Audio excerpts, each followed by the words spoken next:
Good. I'll do that again. I was so worried about just getting it online that I forgot to turn on the audio sources. So again, stream, my biggest apologies. It is Okay. Yeah. Okay. Yeah. So Masha, you need to anyway, almost fall out of your chair again, real quick, Okay. if that's cool. Oh look, Masha almost fell. Okay. wow, this is so okay. And Chris Anyway, did so to such a repeat good what I job just too, said. pitching the Yeah. stream. He was like on point. Sorry, Chris. So anyway, to repeat, I guess I'm not gonna say word for word, but I will try. Welcome back, guys, to the first stream of 2021 of Turntables RPG, our weekly tabletop RPG stream, where every other few weeks we switch out the keeper of the game, monster of the week, to work together to create a collaborative story that we all can enjoy with such quirky characters. Yes, so we all did it. We made it to 2021. Some other fun announcements I believe other people can say. Dustin, do you want to start with wrapping up Zeldathon? Yeah. Oh yeah, Zeldathon ended this past Saturday, so it was a nice 7-day stream. We raised over $86,000 for charity water. Nice. Over the course, yep. For side quest, as we were calling it. Let's see. I think that means it was 8 wells. So 8 communities are now going to have water for generations. Because they don't just dig the wells, they maintain them. So if anything goes wrong, they go out to fix them, things like that. So that charity has been completed. Our next one will probably be in the summer. So be looking forward to me talking even more about that when the time comes. But speaking of video games and charities, Mars? I'm not at all involved in this, but if you enjoyed Zeldathon or just in general like watching gaming, Awesome Games Done Quick is going on right now. They're streaming on Twitch. I should have figured out who they're raising money for, but normally I think AGDQ is for Doctors Without Borders, and they do cool games fast. It's a very cool speedrunning event, and I watch it to fall asleep. So, it looks like check it out. AGDQ 2021 benefits the Prevent Cancer Foundation this year. Yeah, let's go. All right. Thank you for that. No worries. It's usually one of those or the other. It's Prevent Cancer or Doctors Without Borders. So yeah, but if when we're done with our stream, you're like, man, I want more Twitch, go check them out, because very cool stuff. Anyway, that's I just thought I'd give a shout out to them. So and I don't know why I saluted. Masha. Yes, I would like to give a shout out to a friend of mine who I don't think is watching at the moment, but will probably watch this once it's recorded. It is one of my absolute best friends' birthdays today. Their name is Fletcher, and I love them very much. So, happy birthday to Fletcher. Yeah. Happy birthday, Fletcher. Happy birthday, you. Yes. Lovely. Cool. Birthdays are good. Congratulations. Yes. Another round around the sun. We did it. Huzzah. That doesn't. Wait, yes, no, that makes sense. I don't know what I'm thinking. At least concerning announcements for the stream itself, it is our first stream of 2021, and though it is a rocky start, we're hoping that the rest of the year will be very fun in and of itself, with new projects, new content, and new stories to tell in and of themselves. And so on that regard, we are now Twitch affiliates. So if you are new to our channel, please follow us on social media, whether on Twitch, Twitter, Instagram, whichever you'd like. If you'd like to subscribe to us, you're absolutely welcome to. We are currently in the process of finalizing some cool stream emotes. So those are definitely going to be made available in the next couple of weeks, and our very own Mars is making them, and they look amazing. And so we are very excited to roll those out for you. And then maybe I'll post one in the Discord, and you can get an early peek. Yes. Join our Discord. If we can get that Discord link in the chat, that would be awesome. and that way people can hopefully maybe get a little sneak peek of what we have Yeah. ready for them. And then as we push forward in January, we are meeting a lot these past couple of weeks to talk about what we want to share with y'all. Like we're thinking about maybe some new content for 2021, how we want to round off this upcoming second half of this season, and we're also going to be talking. I guess this is the mid-season finale. I guess if you want to think about it like that. Arguably, we're just like it's definitely a like a little baton pass for sure from first half to second half, absolutely. But we're very excited to share all of this with you, and we'll have some more announcements coming up later in January. So stick with us, and we'll see what 2021 has for y'all and for us. And also, just because I've always wanted to like give this speech, but like if you have an Amazon Prime account and you can link it to your Twitch account, you can literally make free money if you subscribe to us with your Twitch Prime. I'm just saying, take some money away from good old Bezos, give it to someone else who is not a trillionaire or whatever he is now. Chris has now signed himself up as our Twitch Prime guy, so every week come back to see hear Chris's pitch. But yes, I think that's pretty much all the announcements that we had ready to share with y'all. But stay tuned for more. Perfect. Okay, so I guess I have an intro if we want to go into that before. I don't know. Have we done this before? Have we done like an intro on the second session? I actually think this would be the first one. Yeah. Okay. Cool. Is it hot? Did you drink something hot? Is that what just happened? Very sorry. Yes, Trevor, my lovely cohabitating human, has made me a hot chocolate that is. Is that a gelatinous cube? It is. It says "you jelly" on it. Nice. Yes. That's very good. I'm slowly accumulating a very fabulous collection of mugs, and this is definitely high up there on my list. Anyway, Chris, take it away. Okay, cool.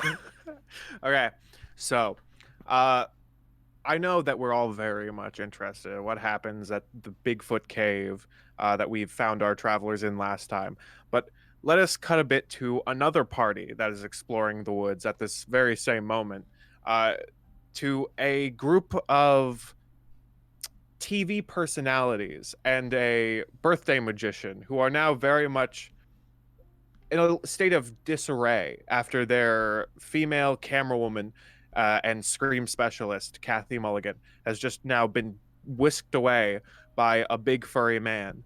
And so we cut in, clouds are starting to come in, it looks like it's about to rain, and they're all just sort of standing around and you know, you have Zeke who's just like, the machines didn't pick him up. I don't know what happened. And you know, you have John who's just sort of like, what do you mean? The calculations should have worked. And then you have Atticus Campbell who turns to them and is like, now hold on, kids. If I had a nickel for every time a little lady got snatched up by a big hairy brute, I'd have too many nickels. And that's the problem with America. So, let's think this through now. And he like wraps his arms around the two younger men and he's like, we have to think about the real issue that is facing us right now. The fact that we're not the only ones here. And then Zeke's like, is Bigfoot back? And he's like, no. And then it starts raining as several figures start coming towards the three. Welcome to Turntables RPG. It rhymed too.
love to along. do that. I'd love to Well- watch Nicolas Cage steal the Declaration of Independence. Yeah, like that's just a okay. personal thing I would love to do with you guys. You have to.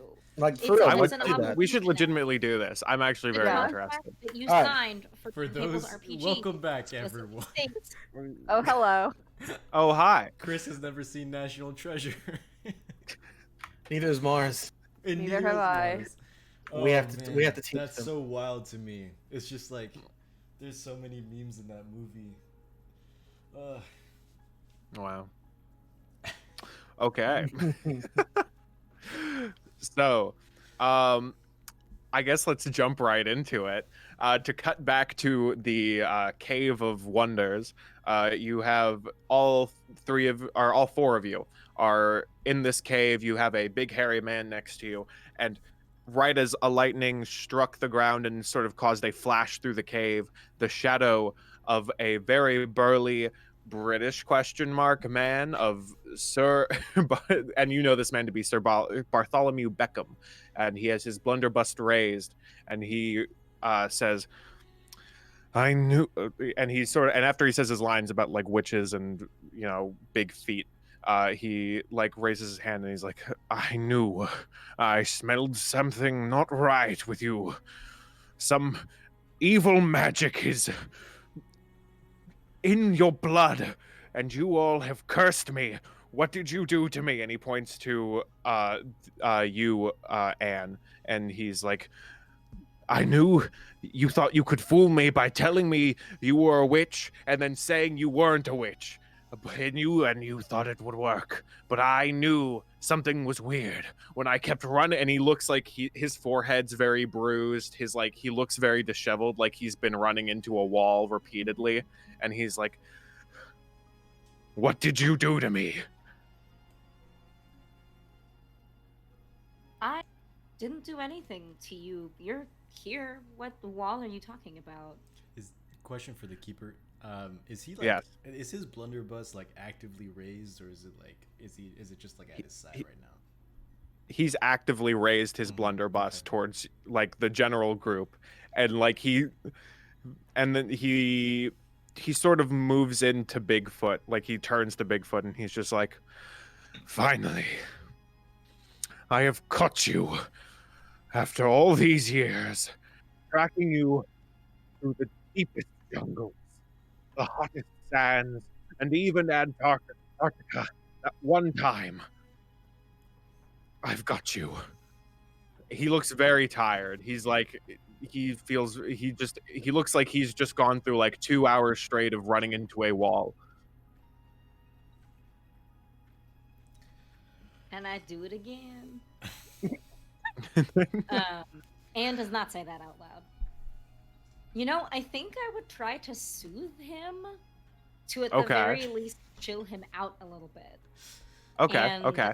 I think Anne would look at him and she would say, "Listen, sir,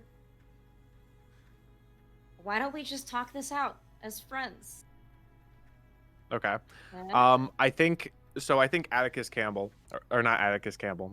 I'm sorry. I mixed up He's my. in Never. I mixed up my. He would never. He would never. Anyway, so Sir Beckham, he like, as your words sort of enter his ear, he's like, he sighs as he sort of like, you see his shoulders sort of slack a bit. His eyes sort of like his his brow unfurrows, and he looks to you, and he sighs, and he's like, "I know not what magic you cast, but I have spent too long not moments away from catching this Bigfoot. And now my heart is at ease knowing that I shall have him now." And he doesn't lower his blunderbuss. He looks like he's just now fully, like, instead of like angry and like he's gonna shoot at any moment, he looks more like very calm and is like, "Now I am ready. This is my goal. This is my white whale. I am fully like focused and in the moment now." Like, he's not like aggressively, like he's not gonna go and shoot you because he thinks you're a witch now, but he's more of like just now, like, you calmed him down from his like I've been running into a wall for 2 hours. I think Teddy is going to just gonna pipe up and kind of begin walking and talking towards Apophis, and I'm pretty sure Apophis is in their snake form right now, right? I believe that is accurate. Yes. Yes, because Oh because yes. he fought Bigfoot. Mm-hmm. Yep.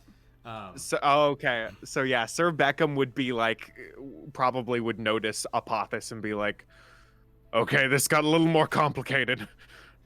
I think Teddy would kind of walk up and say, "Terribly sorry, Sir Beckham. Unfortunately, you have stumbled across our low-budget film, and I'm afraid this isn't really the real Bigfoot. This is an extra that we hired out of San Bernardino. We are paying him like $15 an hour.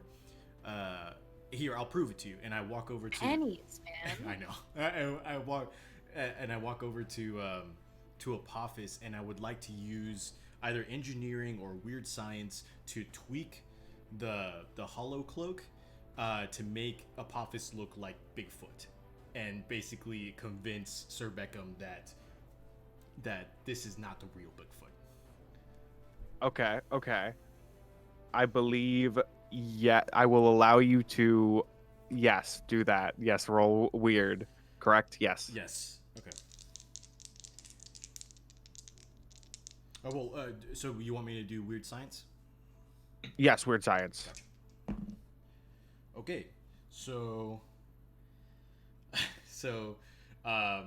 on a so it is 3, 2, 5 plus 2, 7, making it a mixed success.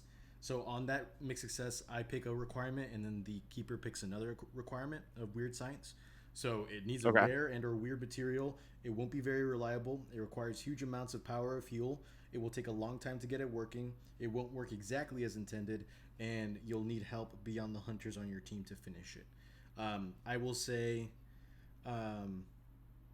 my requirement will probably be that it won't be very reliable, I guess. Like, if I switch to Okay. Apophis, it will probably, like, switch back and forth sporadically. But you can Okay, try okay. that too. Okay, so I think, so, sorry, read me the other ones again real Mhm. quick. It needs a rare and or weird material. It won't be very reliable, which is already taken. It requires huge Okay. amounts of power or fuel. It will take a long time to get it working. It won't work exactly as intended. You'll need help beyond the hunters on your team to finish it. Okay. I'm going to say it won't work exactly as intended. Okay. And I can interpret that, right? Or would you Yes, rather no, you interpret? You can interpret. Okay.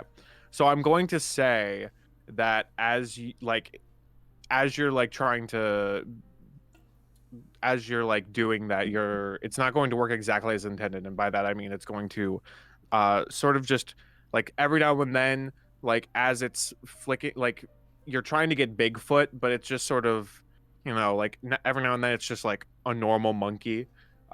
It's like, it's sometimes the monkey has like Apothesis full grown arm on it. It's just like a whole freaking like mix and max, or like jigsaw puzzle gone wrong kind of situation where it's like glitching out. Still some kinks to work out, but right now we're doing some lighting tests. So we'll be back in a couple days to really shoot the scene. I heard that Okay. that actual Bigfoot kidnapped a woman though from that other group, right? Mm-hmm. Mm-hmm. Like she was screaming through the forest, and I mean, we're not armed, so it's not like we could take on such a beast. Cool. So I think I'm going to ask you to roll manipulate someone with a, and since you did this, I can give you +1 forward, correct? Yeah. Yeah. Yeah, so I think I'll ask you to add a +1 to forward, and roll a manipulate someone. Did you want me to do it, or did you want Alex to do it? I think I'm gonna ask Teddy to do it because Teddy is the one who is perpetuating this whole thing. Yeah, that's fair. Alex is just sort of chiming in. If Alex would like to help along by chiming in, he is We'll more see. than willing to. We'll see if it's something that's needed. That is so that's a 6 plus 5, 11 plus 1 charm plus another is 13 altogether. Okay, perfect. Okay, so I think okay, so as you say this and you're like, and he sort of like he lowers his he lowers his rifle and he's like, oh, it's like a hidden camera thing. Yeah, that's definitely an aspect of it. You know, we want that shaky camera that gets everyone like makes him uneasy. You know, yeah. And he's just he narrows his eyes at Bigfoot, and he's like a single tear goes down his face as Bigfoot has escaped him another time, and he just sort of like his shoulders sort of slump, and he's like, "Fine, the hunt continues," and then he turns around and then he leaves. Can I get you to sign an NDA? Oh, okay. Nope, he's gone. All right. He is very much gone, and so now you are left with Bigfoot in the cave, and Bigfoot sort of turns to you and is like, "So do I have to sign an NDA?" I don't know my name, so I don't think I know a signature to go along with it. I suppose you wouldn't call yourself Bigfoot. I feel like that might be like derivative. You know what? I'm going to call you Eric. Oh, okay. Thank you. I appreciate that. I like that name a lot. I'll keep that. That is good. Yes. Eric, can you tell me anything about yourself at all? Where you went to school, your last 5 years of job experience, maybe any awards that you've been given, any references? Well, I don't. Well, I guess if I had time to write down a resume, I would, but I don't have, like, as I said, I don't have any memories of like who I was before I was this. And he sort of motions to himself. And he's just sort of like, I couldn't even, I don't know, I'm completely lost here. Do you remember how long ago it was that you first were in this cave? That you first were this? I mean, it's hard for me to really tell how much time has passed. It's been it's been at least a couple days. Like maybe almost a week or something. I don't know. Like I said, I woke up on this blanket. I walked outside for a bit.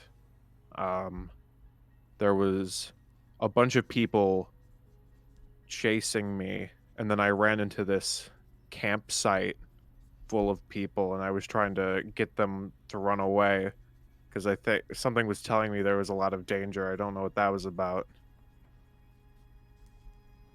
But yeah, it's very much a blur. I have an idea of magic that I want to try.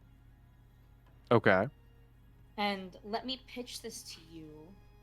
One of the actions, or I guess effects of use magic is view another place or time, observe another place or time. And so what I would like to do is try to observe this place when Bigfoot first got here and see if I can see, I don't know, the people who put him here, maybe even like who he was originally, anything that can help. Okay. I think since Bigfoot doesn't know the exact time, I think I'm going to ask you to specifically, I think I'm going to have you to act under pressure to find the right like date. And then you can roll like magic to find it. Okay. Let's go, baby. Okay. I don't have the dice. Nice. That was good. That was good. That was, yeah. That's can someone gift that? What happened? What was so funny about that? I dropped my dice on the floor. It happens all the time. It's just it was the let's go baby, and then you rolled the dice, And and then you instantly like, immediately oh something no. went wrong. Yeah, all right. Yeah. So I rolled a 6 plus my cool, which is +2, so that is an. Wow. This man. Wow. You Wow. rolled a +6 That you rolled that was an 8, correct? Yes. Yes. Okay, cool. Very fun. Okay, cool. I think yeah, so I think now can you cast your do you have to roll or does it just happen when you use this magic or what is the It would be a use magic roll, so I imagine that it Okay. would be like actually a use magic move. Okay, roll to use magic and I will give you what you get. I won't throw my dice off the table. Preferably. Okay, that is a 10 plus my weird is 12. Okay, perfect.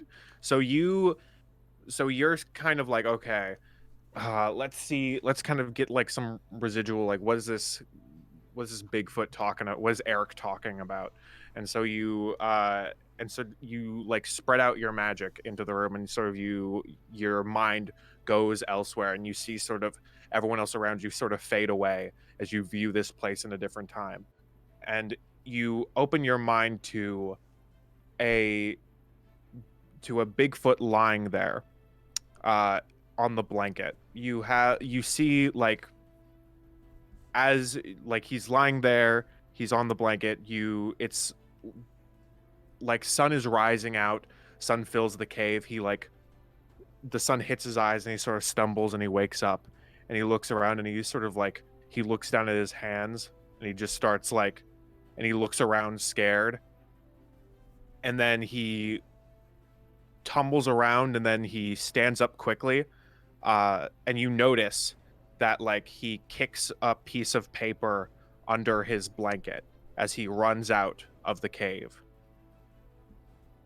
And then you flash back into the cave into present day. Would like to attempt to locate this piece of paper, please. Okay, cool. I'm going to say you just look under the blanket. Thank And you. so unless you don't want to, unless you're like, no, do not, please let me do. If you would like to look elsewhere for the piece of paper, you're more than open. No, I would like to look where it seems like it would be. According to Okay, my cool. vision. Thank you. I appreciate it. So you lift up the blanket, and under the blanket is a old piece of paper. It looks like it was ripped out of an old book, and there is a drawing of a Chinese dragon biting at a something that was like a hole has been burned into it. And there's a bunch of different like Chinese lettering on it. It looks like I don't know if any of you read Chinese, so you don't know what it says. But yes. Alex knows a few So- languages, but that's not one of them. Yeah, I don't So think now you Aaron have understands. a piece of paper with a Chinese dragon on it. Its head is kind of like some of its head is cut off. Like it looks like it was biting into something, and like its head's just been cut off. Yeah, well, I walk over to my crew and I just say, hey, I saw in my vision this piece of paper under Eric's blanket. Do any of you know Chinese? Because I sure don't. Papas just shakes his head. Can That old is- text. Excuse me, just gotta interrupt for a moment. I just gotta ask, what is Chinese? Like Mandarin or? No, I'd really like to know. Oh, gotcha. You're Bigfoot right now. Yeah, I'm big. I mean, I just got. You're saying Chinese. I don't fully understand that one. What do you You could mean run you that don't by me. It's a understand? language. It's a different. The language? Yeah, yeah. Oh, it's so is it also- like a different? It's a language. Is it different? So it's a different like culture and dialect from the one that we are speaking right now. Yes. Yes. Okay, very interesting. Very interesting. I got you. Teddy's definitely kind of like pausing to see whether or not, because with Chuck not here, he's basically the only regular human. Therefore, he's kind of like waiting to Congratulations. see what Rude. Apophis and Alex are gonna say if Anne doesn't already know this language. So Oh, he's just kind of like waiting. that. Can I see it? Yeah, sure. I hand it over to Alex. This is Chinese, and he shows Eric the paper. I was gonna show it to Oh, him. okay. But Okay, cool. no, it's fine. You can do So it. You're both just awkwardly showing it like together. Yeah. No, I'm like, yeah, Alex, take a look, and Alex is like, thanks. Hey, Eric. hey, Eric. Eric is just sort of looking at it and is just like, oh, okay. Now I feel like I just want to throw something out there, and I feel like I need to explain and express the fact that I do not know how to read. Is this English? So this is Chinese. Yes. Well, Okay. but does this? Is there any memory of this at all? I haven't seen it since I've woken up.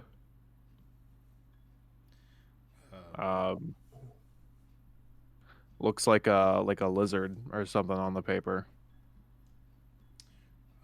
We could always take the piece of paper back to old text and have the AI translate it, and we could figure out what it says if we're really invested in knowing what it says. I mean, I can do that really fast if you guys just want to sit here, sit tight. I'll go and come back. I have permission still, I assume, Teddy. Oh yeah, absolutely.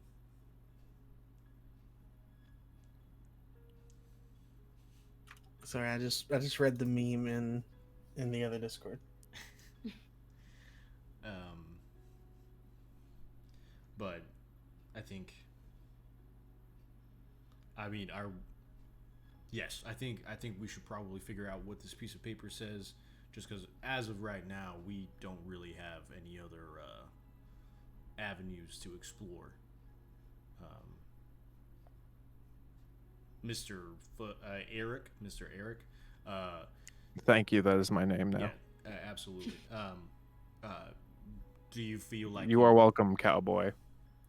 My name's how dare I? My name is Theodore Ulysses Franklin, but you can call me Teddy if you'd like. Does everyone have names? Yes. Most Interesting. do. I am Dr. Alexander Rose, but most call me Alex. And so you called me Bigfoot. Is that? I feel like I should be offended that you took one trait of me and said specifically that is what I should be designated as. I don't know how I feel about that. Well, if it makes you feel any better, humans are known as Homo sapiens, and so they're defined by their sapience.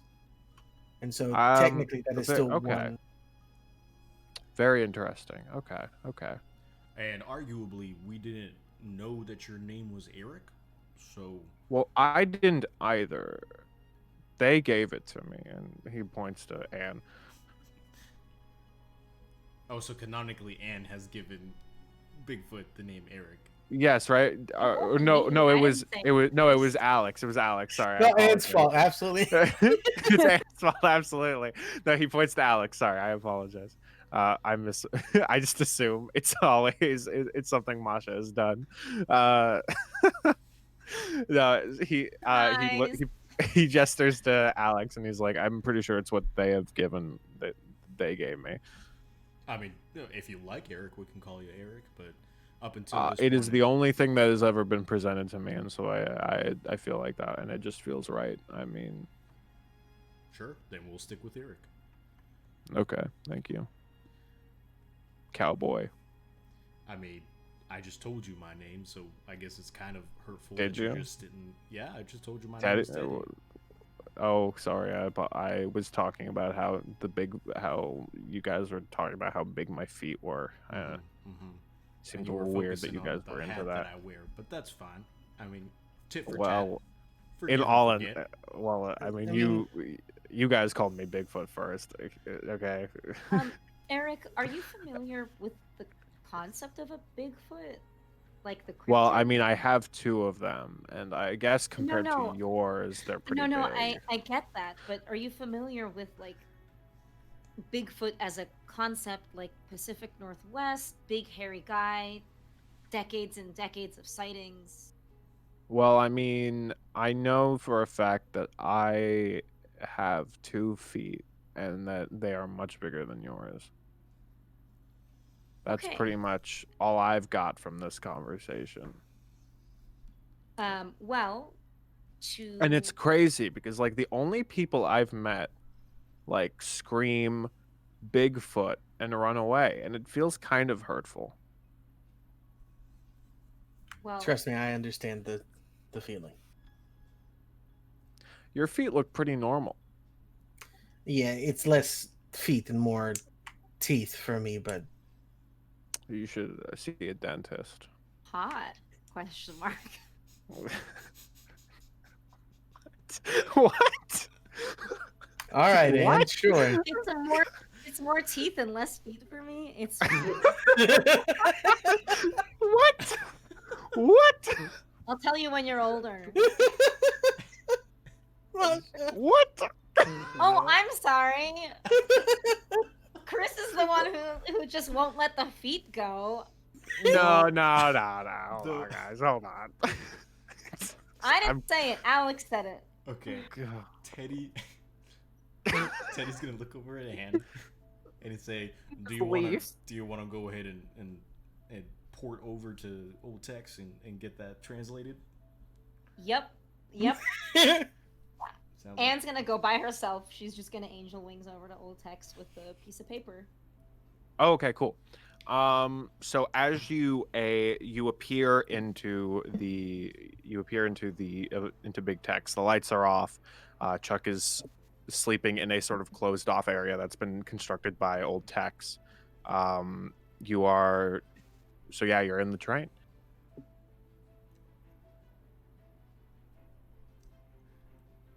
Okay. Sorry, I'm too busy defending myself in chat. For my Sure. crimes. Keep trying. Anyways, yeah, I think that Anne would ask Old Tex's AI to come up, and I assume that she knows how it works. Like, would she have to scan the paper in, or would she just be like, "Hey, Old Tex, read this for me"? however you want to do it. I mean, I would like to think. I don't. No, please. I would actually like to hear how Anne is going to try to do this.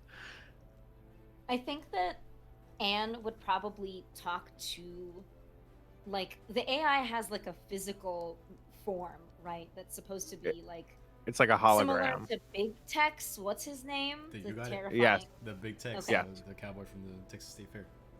So I think that mhm. Anne would ask him to come out and have him like walk over and look at the paper and be like, "Hey, Old Tex, could you read this for me, please?" Well, big text will go ahead and power on. The stars at night are big and bright, deep in the heart of Texas. And he is now standing in Cool. front of you in his amazing glory. Is he like my sized or is he small? Like, is he a full human size? He's probably. I'd like to think he goes to the roof. just like looms, just like. True, true, true. Like, howdy, how are you? Pleasure. How are you? And like he just like emerges from the ground. Sure, yeah. Terrifying. It's Teddy, very dark where- in this room, so like it's just kind of like his little hologram outline and just like his glowing eyes. Would you like to voice Big Tex, Teddy, or would you? Oh sure. Oh, this is gonna be Yahoo! How can I help you, little missy? Hey, Old Tex, good to see you. I've got a piece of paper here that has Chinese on it, and you know what? Believe it or not, none of us can read it. So, could you do me a favor here? Well, lucky for us, I'm well versed in over 3 million forms of communication. 3 million? Is there that many? So shout out to C3PO. And Sure. the I think he's go ahead and hold up that piece of paper for me. And it's just kind of like fidgeting with it for a while. It's just like, And I think Old Tex he'll put on a pair of like reading glasses that like hang on the edge of his nose and just kind of like exaggeratedly like lean into the paper. And I'd like to think he goes like, "Welp, it is true. I have no eyes." And I guess using the kind of like the smart house move, if Anne wants to like investigate the mystery, I think she would get a +1 with having Yes. Old Tex helping around. Yes, that is good. That is it. I- Do that now. I can do this. And just for the record, when I leveled up last time, I took a bonus to my sharp, so now I have a +1 to my sharp. Nice. And I didn't even need it. That is a 6 and a 4, plus 1 is 11. Nice. Cool. Although, is it investigate a mystery? Yes. Hello, brain. I think the question that best works for like trying to literally translate this is, what is being concealed here? It is being Cool. concealed because I don't know Chinese. Cool. So Big Tex will come back to you. I don't know if so you want to actually repeat what I'm going to say, but we can just say the information that is given to you is it's basically this sheet of paper is describing two entities in like Chinese mythology. The first one is it's the earliest Chinese word for the word eclipse, which is shi, which means to eat. And it basically is talking about how one day a dragon will eat the sun, or they believed like an eclipse was a dragon eating the sun. And then it also talks about in Chinese mythology the monkey god. I'm going to butcher the name. Sun Wukong, which is the Monkey King, who is a trickster god and is the monkey god of the sun.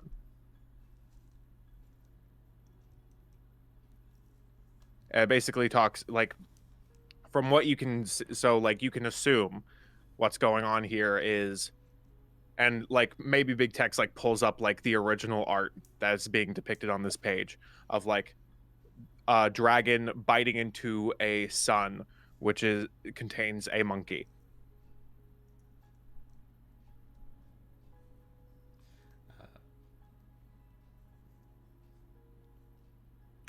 Or Journey into the West. Yeah, I don't think I'm gonna try and repeat that in Old Texas voice, but Yeehaw! yeehaw!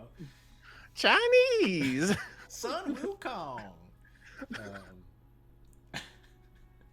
Journey to the West. Well, Anne's first thought is like, uh-oh, monkey trickster god. Uh-oh, Bigfoot could be that god. Is there anything that is in that text that is like, that like stands out to me? Like the specific, I don't even know what I'm looking imagery for, so I don't know. or wordage. Like I So- think that like is it just a description, like this is this god and this is this god and one of them eats the sun, or is there more to it? So basically what you can determine from this information, it's basically talking about like if you want, you can take away context clues of like this is talking about specific mythologies in a like this is ripped out of a book for one thing that you know, and it is listing a creature that is supposed to eat the sun and a different mythological creature that would represent the sun in some form, and this is cataloged information of there is obviously a book somewhere with greater information related to this topic somewhere. In my immediate search, I guess if the old text AI pulls up kind of the original untarnished image, do I know what book it's from? It's not really from, like, there's a whole bunch of different, like, from what old text is brought up to you. It's like, it's basically like, it's not the exact image that this one is like showing to you. It's like, it's one of those things where like multiple artists have created this image in some level, and this is just like, for example, like, this could be what's in the hole that is missing. Like he probably brought up, old text would have probably brought up like a stylized version that's like maybe like in a museum currently that's like been scanned for like an online gallery, but it's essentially The monkey same and story. the dragon are wearing cowboy hats. You know, We do not the monkey is shouting, we do not "Yeehaw!" deface art in Texas with cowboy hats. Just want to put that out there. Okay. I think that Anne is kind of on this slight brainwave of like, what if Bigfoot is actually this Monkey King, or has been kind of like enlisted by the Monkey King? And I think that she would try to get a little bit more information about kind of the mythos by asking, what sort of creature is it? Oh, okay. Is there Okay. any So other do you want to roll information? again? Or wait, no, you already No, it's my second Okay, question. I got you. I can roll Okay. again if you want, because I've been So- succeeding on my rolls, which is very. So do you just want to search the general internet of the things? Because like the general paper tells you, like, okay, Sun Wukong, the monkey god, god of the sun, he, like, you know, he is like, you know, if he's like a trickster god. If you look him up on the internet, you know, you have like, he's the hero of Journey to the West, obviously. You know, he has festivals around him. But yeah. Okay. Is that the answer to my question? Like, what sort, like, so basically what I'm describing to you is like, this is a like what kind of creature is it is a god who is who Right. takes the form of a monkey, who is known for being a trickster but also having heroic tendencies, would be like my most direct answer to that. And he is popular in like the Chinese book Journey to the West, and you know, he has festivals based around him. If you would like to look more into the dragon, that is, I can also go into that if you would like to know more. I mean, if you're willing to just give me that information, then I would be happy to hear it. Okay, so in general, so this dragon is not specifically a specific dragon. It's more of just supposed to represent a general, like the general idea that in Chinese mythology it was believed that the eclipse was caused by a dragon eating the sun. And if you look up like dragon eating sun on the internet, you come up with a bunch of different results, like an article about like Egyptian mythology about a snake eating the sun, you know. But and so like this is more of whereas like the difference is like with the Egyptian mythology, it's specifically there is a name for the snake. With this, it's just there is a dragon who is eating the sun. So it could be any dragon. Generic brand dragon. Yeah. Yes. Costco, Kirkland signature. Okay. I think that is all the information I will take. Okay. Did everybody bring their weapons with them? Like, Teddy, do you have your sonic rifle on you and stuff? I believe I did say last session that he had his sonic rifle with him. Just making sure. Yeah. Just trying to think if I want to like bring anything extra. I think I'll grab a couple of snacks. Like maybe I'll find something to feed Bigfoot because he just seems really. If we've got some like Big ZD's fries in the fridge or something. There's some fresh oranges in a basket in the lounge cart. Okay. And so I'm going to some vitamin C. Big Tex has a security system, correct? Yes, it does. Like it detects. Like, Old can you text. just out of curiosity, describe to me like, does it detect a danger from outside, or what is the I, what initiates I like believe something's wrong? I believe what we've what we've established in canon thus far is that there is a proximity alert when beings who have not been approved, pre-approved, like approach the train like within like I want to say like maybe 30 or 20 feet, something along those lines, and old text will just give a an alert to anyone who's inside that there's people around the train.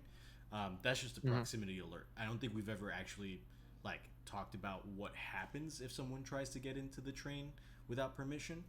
But I can go into that detail if you want me to, or we can hold off until the moment, I guess. Okay. So I guess I will just bring that up mostly because big text instantly detects that a bunch of people are now surrounding the train. So yeah. I mean, Anne would be the only one to know, and I guess Chuck, because Chuck is in the train, He's sleeping. right? If you want to wake him up. Oh well, I feel like he wouldn't take kindly to be getting woken up. He's definitely one of those people that like wakes up with like the knife in hand. Like he sleeps with the A knife. dagger in each hand. If someone wakes him up, he's like, "Oh, I'm ready. I try to take me, Satan." And We he- always have to send Apophis to wake him up because Apophis has that natural armor. Yeah. Oh yeah. Alternatively, Anne likes to prank him by like bopping him on the head and then angel winging into the next room. What's faster, divine think- teleportation or Chuck's reflexes? Which would win? I'd like for that to be a contested role sometime in the near future. Divine intervention or Alright. un-hinged boy? Yeah. Who would win? Okay, so there are people outside the train. I Yes. assume like if the windows are like you can look out the window, correct? Like Yeah. There's like there are curtains, just but you windows can on like- the train, yeah. Because I assume big text would be like, "Attention, people are outside. Yeah, Yeah. I think that what Anne is going Someone's to knocking on heaven's door. Uh-oh." Wow, wow, wow. Knocking on heaven's door. You did this to me. Now it's gonna be stuck in my head for the rest of the night. I think that Anne, we all have phones now, right? Teddy, like, I mean, Yes. I've always had a phone, but everybody has phones now. I think that Anne Not always. I broke would it once. very quickly text to everybody. Like, image was Monkey King, Sun God, being eaten by non-specific dragon or something, and then just shoot that off. And Okay. then look through the window. all in emoji form. Yes. It's dragon Well, now- emoji, monkey emoji, Sun food emoji. emoji, question mark? Well, now I have to make that happen. So you guys are gonna lose me for the next 10 minutes because I'm just gonna be like skimming through all my emoji. So Anne, as you like peel back the curtains, you see surrounding the curtain, all in a straight line, like surrounding the train, are a bunch of people in white button-up shirts, vests, black pants, fancy shoes, and white rabbit masks. And while we do that, let's cut over to the other group, see what they're up to. So you guys are hanging out in a cage. Or not a cage. Oh a wow, we cage. get captured. You got captured. Bartholomew came back and he's like, "Oh yes, I forgot I rigged this cave with a cage. My cave cage." Anyway, so you are all in the cave. Bigfoot Eric is just sort of standing there like, So are you? So every single person has a name, or like just like the coolest people have names? I mean, it depends on the DM that you ask, but Oh, like some people are named stupid things, like Bartholomew. Yeah. yeah, and some of them have just the most epic of names, like Crunt. Yes. Like Whoa, no way. Are you talking about Lehman Crunt, dude? My Would fave. you like your last name to be Crunt? Eric Crunt? I feel like that's last name's too cool for me. I don't know. We'll I don't sit know on if it I'm then. worthy of that. We'll sit on it. I feel like we should sit on it. But yeah, I feel it's been a bit, right? Again, time is one of those things that doesn't really move fast for me. Well, here, and Teddy will take off an analog watch that he has and just kind of give it to Eric. Okay, he looks at it and is like, okay, so you have one stick that's moving a little faster than a larger stick, and it's pointing to, I believe, numbers. Now, if I could read, this would be really interesting Right, for so what I this could is- deduce this means. This is 12, 1, 2, 3, Oh. and I go through all the numbers Oh. and I explain And- the minute hand and the hour hand and Okay. In the very meantime, interesting. Alex checks his phone because it buzzes. Okay. Yes, you do get a text message. Is it a picture of everything, or is it just specifically I think it would be text, just the because Wikipedia article? it would probably be like a summary text, and then also like a screen grab of like whatever old Texas translation was or something. But I would Mhm. definitely summarize it as like Monkey King Trickster God eaten by non-specific dragon. Also, Monkey King equals sun question mark. Spooky. Click here to find out. I don't know. Okay. Looks like Anne found something out. Oh, really? Can I see it? I mean, sure. And he'll show Eric his phone. Okay. He looks at it and he examines it and is like, oh, very interesting. Now maybe I can. I tell wish you I what could it- read. Yeah, right. I can. Hi, I'm Eric. I'm 21, and I never learned how to read. Hi, I'm Eric. I'm Bigfoot. I can't read. And Alex will just explain out loud what Anne. Well, not everything that Anne discovered, but what Anne texted. Okay. I feel like so I feel like the conclusion is that I am Eric.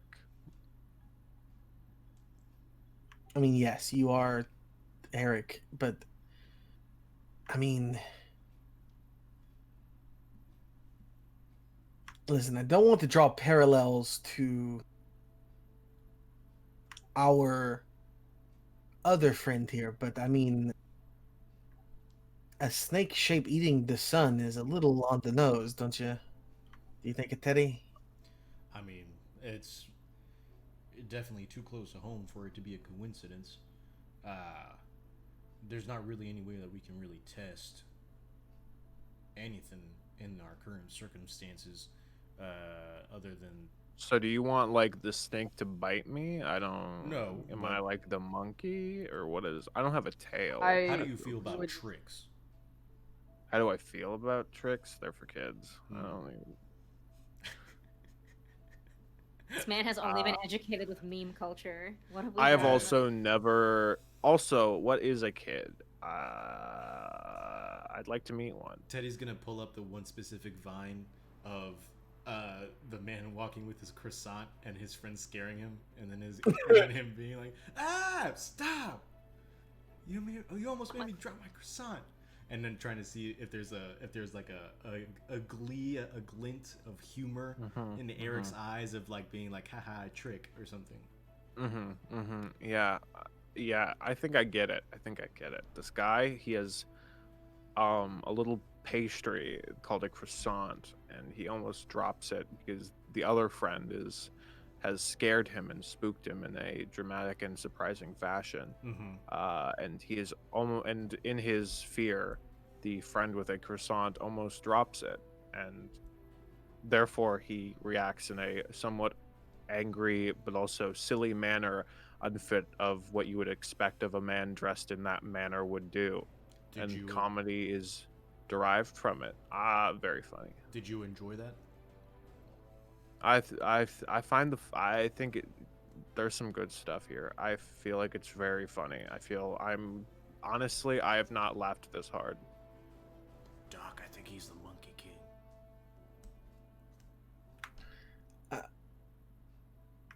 Well, nice scientific method there, Teddy. Well, I mean, I have plenty of other vines if you want me to show it to him. You know. No, please. That's why do you keep vines on your phone? TikTok is the new... Anyways. Yeah, it feels very out of date. Listen, Oh when my you have God, as much phone storage as I do, you just use it, you know? Right.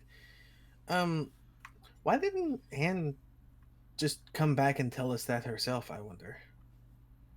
I mean, who can really say? Maybe they found a really funny what did you call them? Vines? There's some of those in the woods.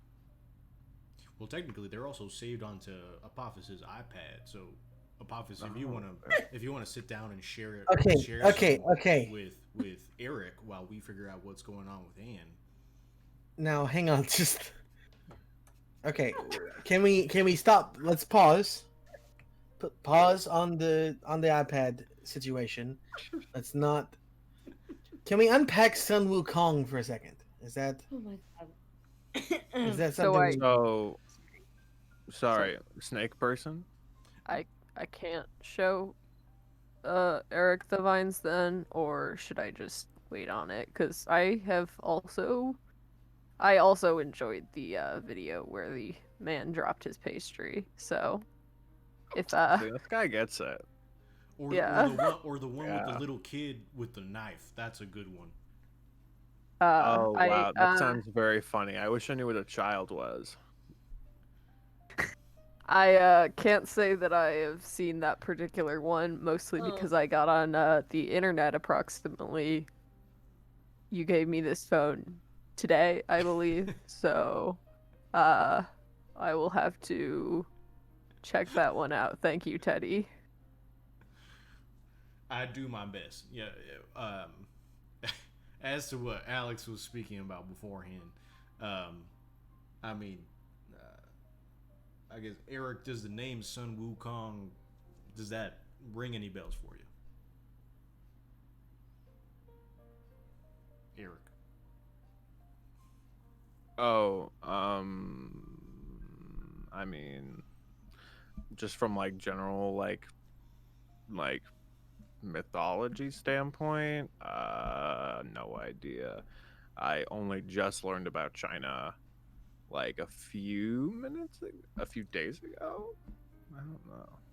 Like again, don't really get the time thing. Right. Teddy's going to look back at Alex and say, maybe we should start making our way back to old text then, if we're going to do some more research. Yeah, I mean, hang on. Let me shoot the text back to Anne and let her know. I feel like we should just call her. If we can find enough signal in this woods to make a phone call. I mean, oh, that's right. You don't have a. Oh no, I gave you a BlackBerry, I think. A blackberry? Those are really yummy. Different kind of BlackBerry. Oh, is it like the poisonous ones? A new blackberry just dropped. It's tastier. This one's tastier than before. While we're talking about phones, let's cut back to what Anne's up to. You now see all these people with large rabbit masks with like they look like they're made of like wood and painted white. They don't look like there's like a strap or anything keeping them on. They're just sort of like attached to the front of the person's face. And you just and like there's no like mouth hole. The eye holes are completely black inside. And so you are surrounded by these characters. There's no real like they're all pretty much the same exact height. They are all the same exact build. It's all just these thin people of like you can't really discern gender or anything. They're all just standing there with these masks around. And if you like really press your ear to the glass, you can hear like them all muttering something in unison. I think that I would, at this point, probably text the rest of the squad that there are some strange cult-like folks surrounding old Tex. I think I would probably actually just text this to Alex and Apophis, because I know that Teddy will freak out. So I will let I will let them decide when he gets that information. Initiate But I self-destruct think sequence. yeah, exactly. I'm sorry that I They'll killed never Chuck find the and Ann. secrets. But I think that I'm Ann would killing probably Chuck. go around the This is train, how he'd want to go. and make sure that like all of the doors and windows are like sealed and locked and stuff. Mhm. Like again, Teddy and Ann have known each other for a really long time, so I think that she would kind of know like safety protocol on his train. Okay. You do see as these people are chanting, Big Tex starts to kind of glitch out as he starts sort of like flickering on and off. And if there are any other lights or technology on, that also starts going on the fritz a bit as these guys sort of take a step closer to the train.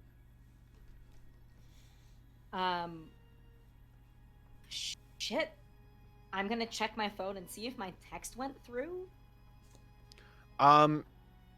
Since because you're using the phone that was given to you by Teddy, correct? I don't think Teddy gave me a phone because I already have one. Okay. I don't think, I mean, So you can correct me, but I think when Teddy was describing the phones he gave to everyone, I already had one, so he was just like, and you seem capable. I mean, arguably, technically, your phone glitched out in the second mystery, so we don't. But like, it came back on. Maybe. So I guess my question is, sorry, is your phone connected to through the train as the other phones are? Is my question to you. Like, is it on the same network that everyone else is using, or are you like using your like data? Are you on like Verizon? Got the unlimited plan? I don't know. I imagine that Anne would probably have connected her phone to old Tex. Okay. So since your phone is connected to Tex Mobile, you do see your phone starting to sort of like the screen just starts to like flicker and like, you know, getting sort of that line effect.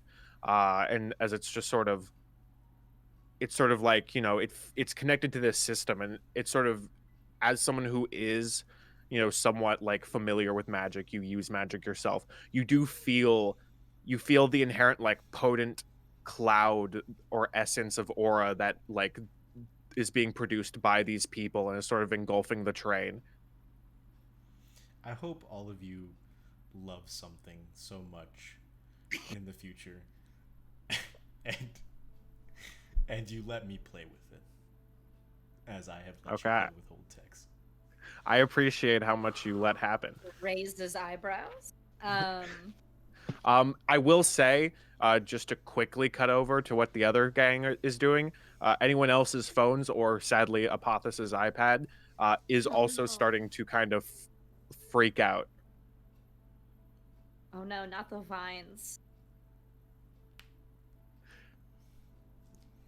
Teddy, you see all your vines start to delete. Oh no. I mean, I have them backed up on a satellite, but that's okay. We'll just... A satellite, okay. Interesting. What is that? It is a information device that is currently orbiting our planet in space. That's crazy. I have no perception of size or my own place in the world, and that now thought terrifies me, to know that I'm so small in the grander scheme of things. Teddy, how do you access the vines if they're in space? Uh, Does I was wondering how to get to space. Actually, I feel like I might have stuff to do there at some point. Let's talk about that later. Okay, That's very interesting. Can we let's- talk about that a bit? We could talk about that later. Let's go. Yes. Move. yes, let's go. Yes. Okay, cool. I'll lead the way, I guess. Well, we're heading back to my train, so maybe we kind of know the way back. So maybe you should. Okay, follow well, we us. gotta go. Okay, so first you gotta go over the bridge because like we're surrounded by this like river. You gotta go over the bridge first off. That's the first step. And there's a trail Let's a bit. You're walk gonna and get into talk, this shall we? campfire. There may or may not be people with like a metal box with a piece of glass on it, and they're sort of making funny faces. But those people only were there once when I saw them, so who knows? Except for I did run into a group of people holding up a bigger metal box with a bigger piece of glass on it. And there was a woman with another one of those small boxes on her head. She very much scared me, so I grabbed her. Yes, we. remember. Yeah. Yeah. Right. Let's go. Yeah. Okay. And we begin heading back. Okay, cool. So as you're sort of walking through the forest, we'll quickly cut back to see if Anne's doing anything about these people walking in. You see, as these lights start flickering, the door to the train start opening slowly. I do Hell have a no. defense system. Even if it is like flickering, I feel like it would still be somewhat trying to kick on in and of itself. Okay, Um, sure. it would essentially electrify the outside of the train, like try and run a current. So like if someone has their hand on the handle trying to open up the door, they would get electrocuted. Though if the power is going in and out, then the current is also going in and out, I would say. Okay. The door is opening with no one touching it. So we'll keep going with that, Anne. Anne is going to try to do a couple of things very, very quickly.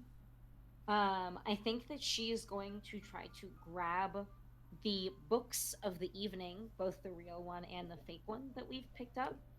And Alright. then she's And going where to- are those just on a shelf somewhere? What is? Did we just throw them on? I feel like we just threw them on real a book shelf. of the evening is in the workshop. The fake one is on a shelf. Okay. That's what we established. would Anne have access to the workshop? That's a great question. Because I mean, if the power I is mean, fluctuating as in things and are out, freaking out, you could try. If the power is fluctuating, then yes, you could try. You would be the first person of the group to enter the workshop, I think. No, I don't think Anne would have enough time to Opposite. see anything, but I think that on the way over, Anne would wake up Chuck. She would literally like go and shake his shoulders and just be like, "Hey, there are creepy people around the train. I'm gonna get us out of here, but we gotta pick up some important stuff first." And then Anne Chuck is sits gonna... up and is like, "Whoa, whoa, whoa, whoa, whoa, whoa, whoa, whoa, whoa, whoa, whoa! Look, you can't talk to me until I have my morning coffee." And then he starts pouring hard liquor into his mug. He's still holding on. It's to his always two knives. as he is Nice. also holding two knives. He is like, "Look, when you're as old as me, every day is Christmas eggnog day. You know." Make me an Irish coffee, but skip the coffee. So alcohol? No. I'm just gonna say, Chuck, just look out the window, dude. What? All right, and then Anne is gonna... Chuck looks out and he's like, "Oops, wow, that's kind of concerning." Anne is gonna call back, "I know," and then she's gonna try to get into Teddy's workshop to get the real book of the evening. Okay, as you're doing that, Chuck sort of gets up. He readies his rifle and he stands in front of the door as it starts opening. You see one of the people in rabbit masks stand up and tries to grab the handle to get in and gets electrocuted and falls down and is knocked out. And the people next to this person who is now knocked out just start walking over them and just start like crawling in and just like step through the train and just sort of wobble in. without trying to like grab anything. And Chuck starts shooting them. He's like, "This is breaking and entering." Do I think that I can get the book and Chuck out of here in time before Chuck gets hurt? You can. I feel like if you want to, you could do whatever your heart desires. I will not disclose any information about. Obviously, how effective Chuck will be on his own is questionable. You don't know. Imagine for a moment that we make Chris kill Chuck in his adventure. All right. What I'm a into it. crazy journey we're on. 2021, guys. I'm okay with making Chris make that decision right now. Oh my gosh. You're a little trained, man. I'm sorry. Gosh. So, can I get into this room or no? Yes, I will say you can just slide the door open now that the systems are kind of like going crazy. Some things are just completely shut down. Okay.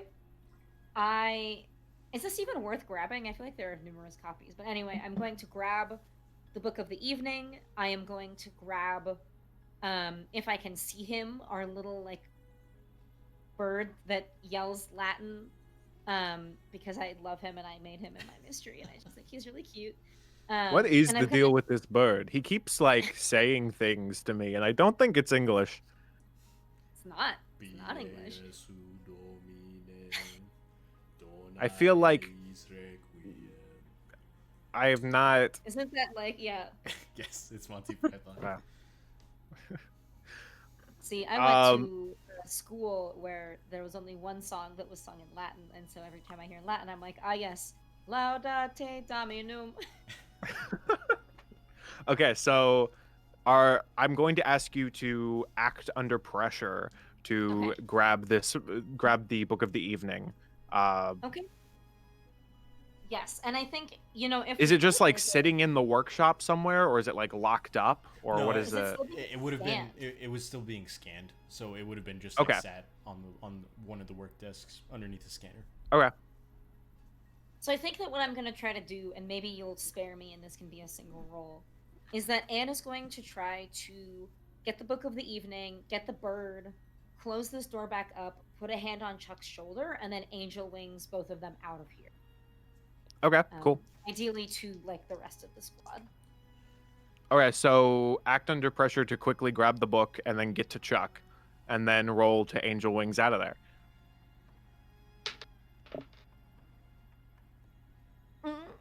That is a 3 + 1 is 4 plus Okay, cool. 2 is 6.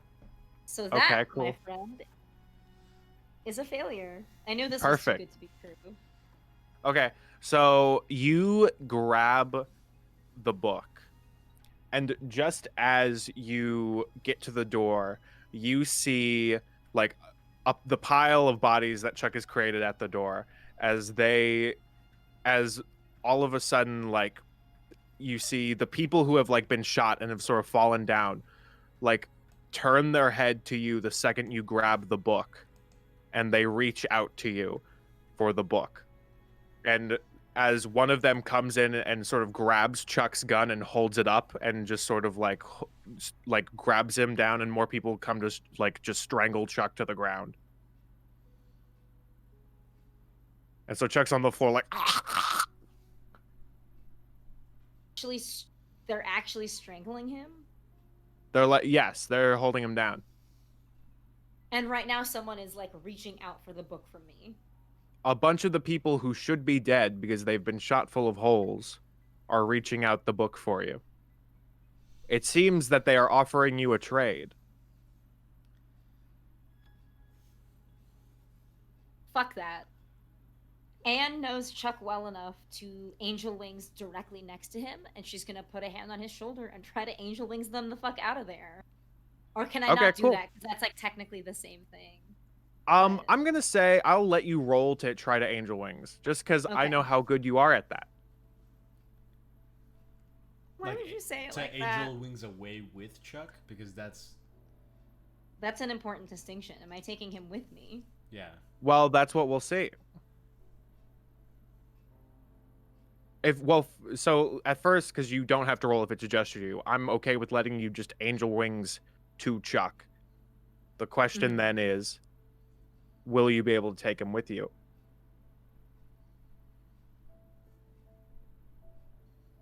Okay, I think that's how.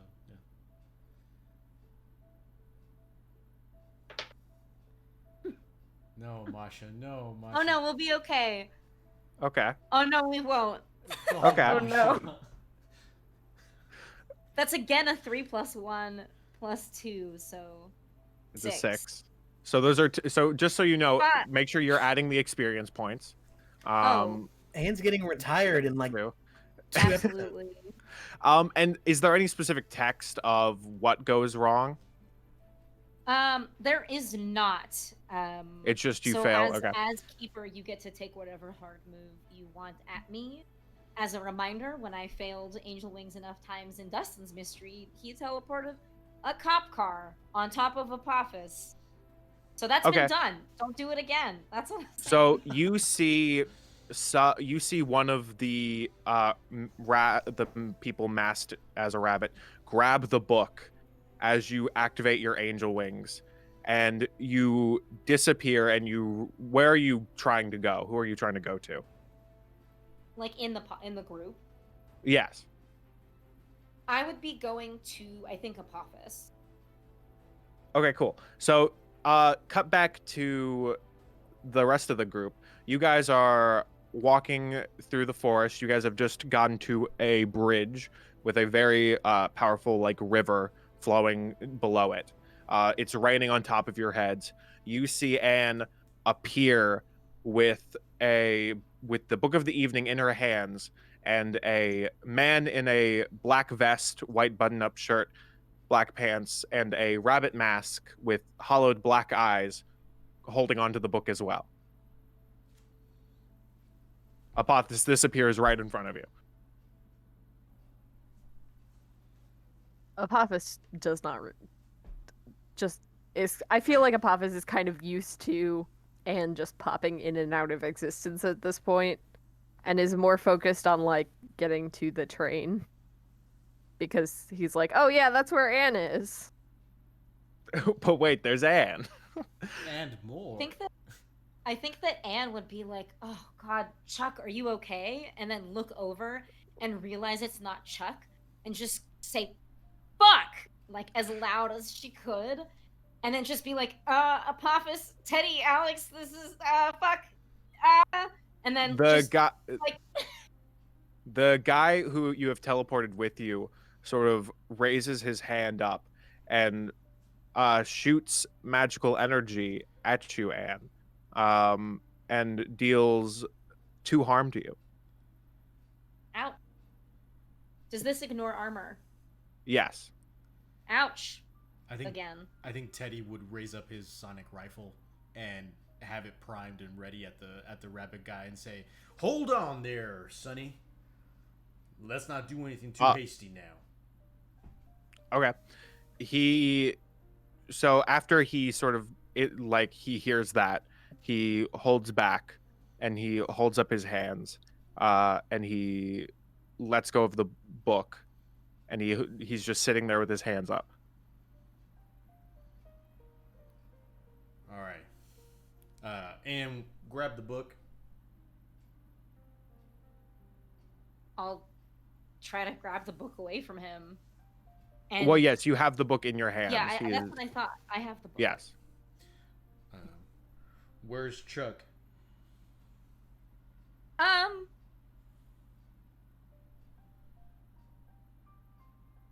Chuck is on the train still, and there are a lot more of these guys there. And then I think Anne would try to angel wings back there. Okay. Specifically to the train or to Chuck? To Chuck, because she's freaking out. Okay. If you were to angel wings to Chuck, you angel wings outside the train, and you see Chuck very kind of thrown on the ground. He looks very beaten up. He has a lot of burns on him. He has large like bruises around his throat, and he is barely breathing. Oh shit, Chuck. Oh, this is Where are not a the good time for my fucking powers to fail me. where are the rabbit people? Specifically for Anne right now, there is no one around. Okay. Do you still have the book with you And when you went to get Chuck? I think I would have handed it to Teddy, Okay. or Apophis, or Yeah. whoever was. Okay. I'm going to so I guess to cut back to the group who now has this guy in front of them with his hands up. Teddy, you see that the piece of paper Anne had is sort of like sticking to the book of the evening, kind of like a magnet. Doc or Apophis, both of you are pretty strong. Can one of you restrain this gentleman's hands behind his back? Apophis will gladly do that. He has not gotten to punch in a while, so sure. Apophis is going to kind of pick him up roughly, and his fists are big enough that he can just kind of hold the guy's two hands in his fist. Okay. So you hold him. You hold him still. He is not actively struggling against you. Doc, can you pick He just sort of looks like a limp, like he's given up. I think at this point Teddy will release the steam from his rifle and kind of like holster it or like put it over his shoulder again. Pick up the book and hand it to Alex. Sure hands. I need someone with sure hands. Yeah. And I mean, Alex will take the book. In his hand is his rapier that most of you probably didn't even see him draw at this point. Like, it was just there. Okay. Is there anything you're immediately doing to this guy, or are you just waiting for Anne to get back? Anne's gonna be able to get back to us no matter where we are. We don't have to stay here, so we should keep moving. If Chuck needs Hang on. And Alex tries to remove the mask.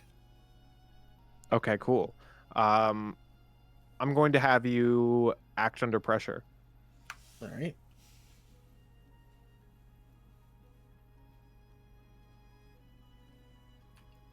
Everyone sit tight.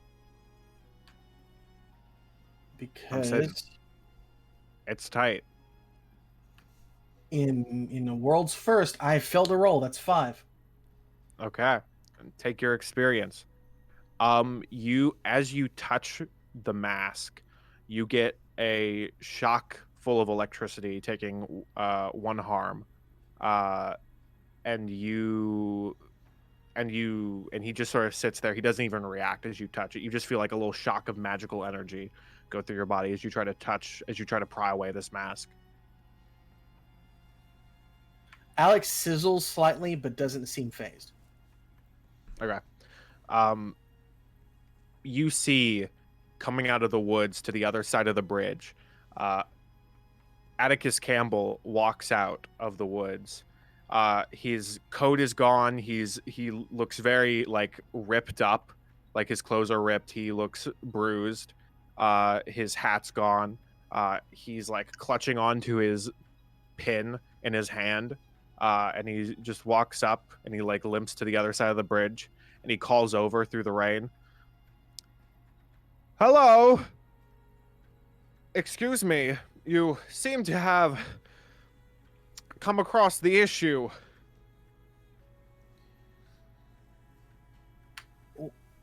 Jeez. Alex looks from the guy to Atticus and starts moving quickly toward Atticus. Okay.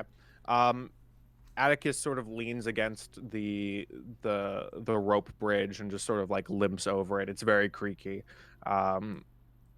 You meet him in the middle, over the raging water, and he just sort of looks you in the eyes and is just like, "Is anyone dead?" Not yet. Okay. Um, cool. I was able to get those two two of those young people out of here very quickly before they got a hold of me.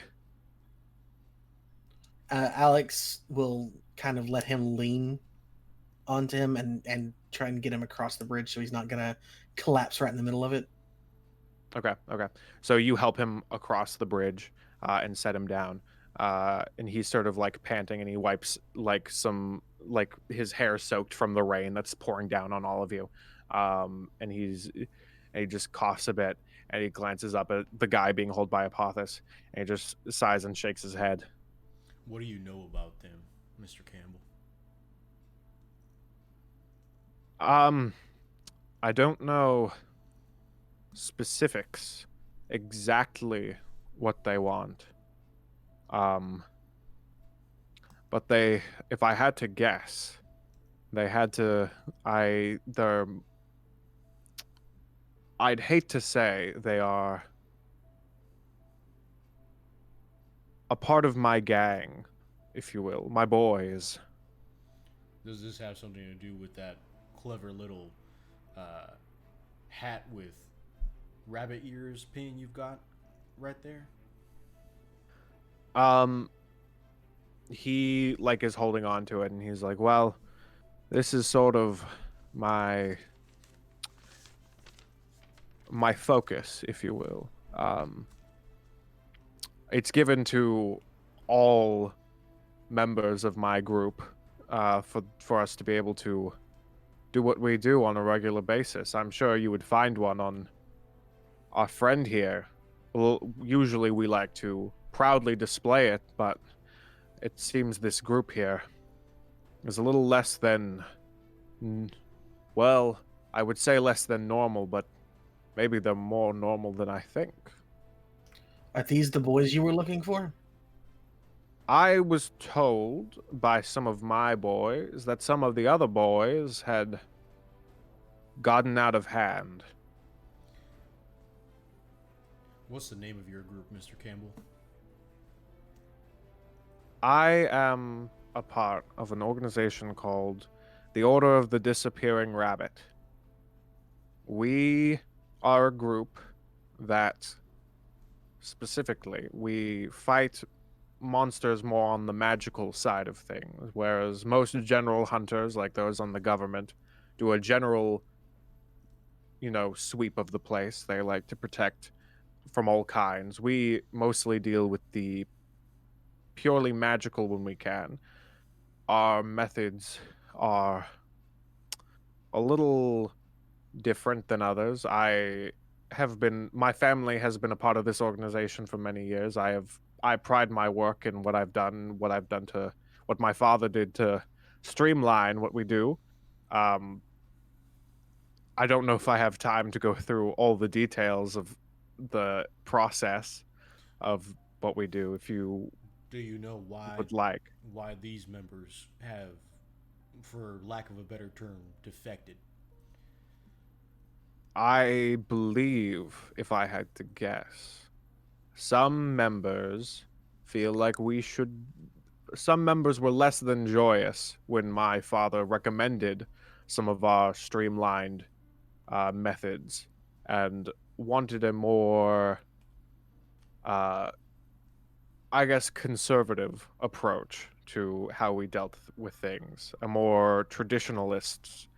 Um, they felt that more of the ancient techniques that we used to upheld and how we got our magic were ways we should go back to the original days because that's what our business was formed on.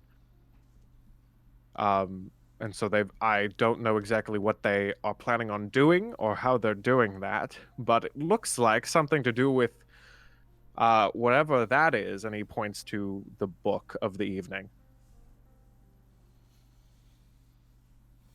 This is a book that our group acquired some months back.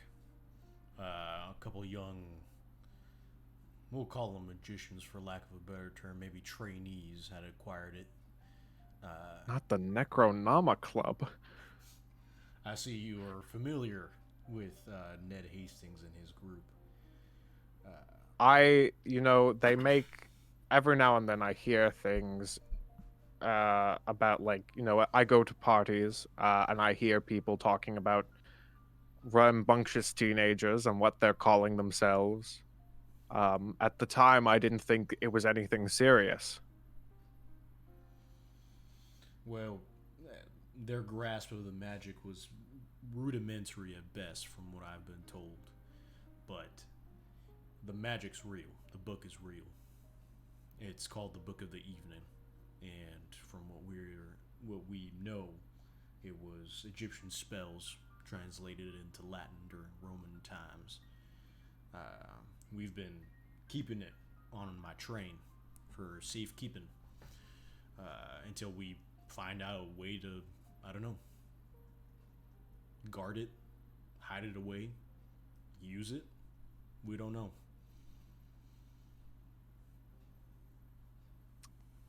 Okay. Now, is there anything? What's this have to do with Bigfoot? It's a great question. We still haven't figured that part out either. Our Eric chimes in. Now, there is another person coming in with this Bigfoot thing, and I feel like it is hurting my feelings. Hello, my name is Eric. May or may not be Sun Wukong. We have not determined that yet. That was thrown out for a second. I don't know what that means, but hello, nice to meet you. My name is Eric, so I would like you to call me that. Atticus is just sort of, forgive my rudeness. Atticus Campbell, also known as the Great Disappearo, and they shake hands. Um, and Atticus Campbell just sort of like sits back a bit, sort of resting on his elbows as he's sort of like catching his breath. Yeah, Alex, just so everyone knows, has been like doing rudimentary first aid, like checking in on Atticus's well-being, bandaging, things like that. Anything that might need it. Okay. Anne, are you doing anything with Chuck? What's the dealio? Does he look like he will die without intervention? It doesn't look like he'll do great without it. Okay. He is pretty beat up, and like maybe if you want to, you can just let him rest for a bit, or if you would think it's preferable, you can bring him to Alex. If you want, you may also roll to read a bad situation. I think I'll do that. Because that'll help me determine what's going on. Because I just angel winged here, and last time I was here, there were a bunch of bunny men. And or women. Undetermined bunny people. That would be a 3 + 2 + 2 is 7. Okay. Good. So hold 1.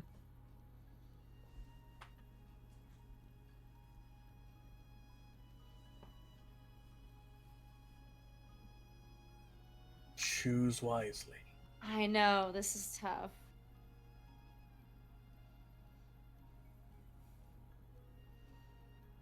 I think the biggest question that I want answered as I'm kind of looking Chuck over and taking stock of his injuries, I would like to know if there are any dangers that I haven't noticed. There is nothing around you at the moment. You see there is no immediate danger besides the fact that Chuck is badly hurt.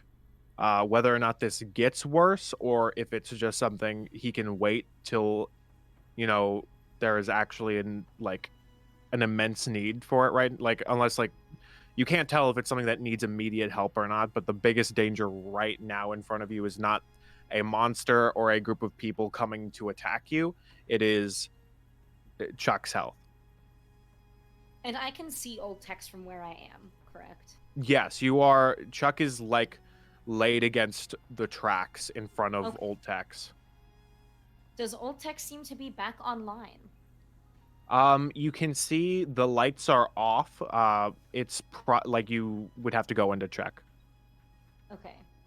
I think the first thing that Anne would do is try to lay on hands. Okay.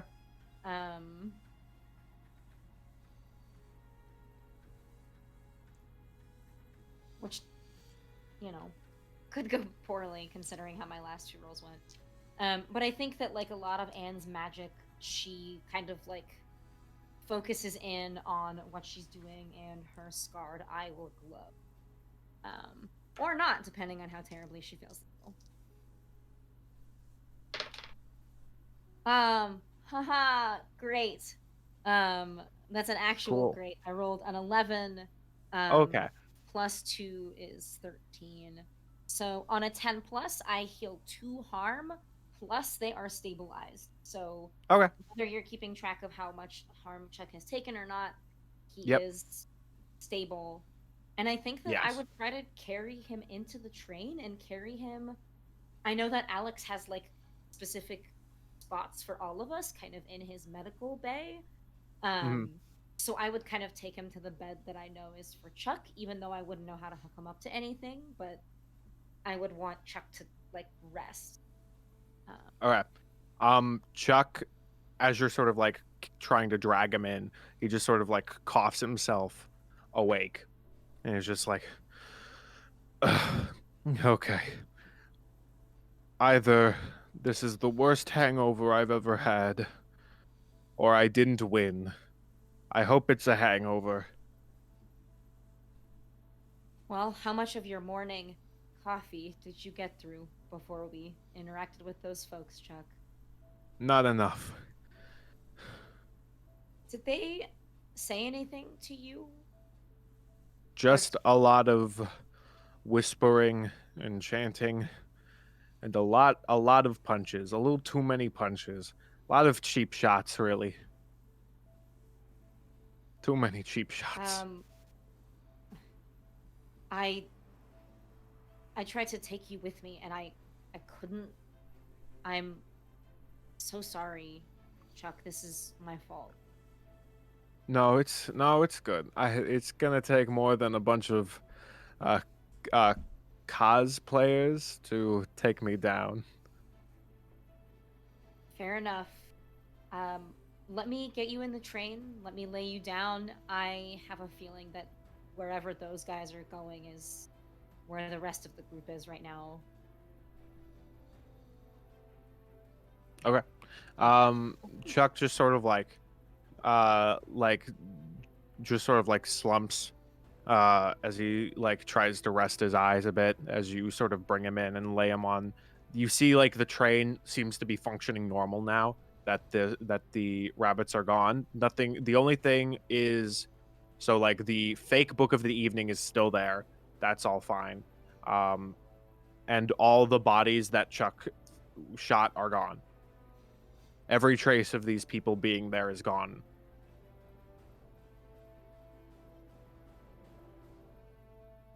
Yeah, I think I would tell Old Tex to lock up and make sure Chuck is comfortable, and then Angel Wings back to everybody else. Okay. So you Angel Wings back, Big Tex locks up again. What? Old Tex. Old Tex, sorry.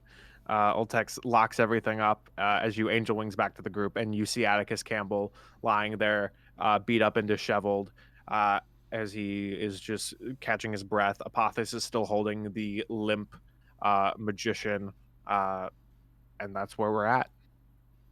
Can we take a break? Yes, we most certainly can. Dope. Awesome. Thank you, everyone, for sticking with us.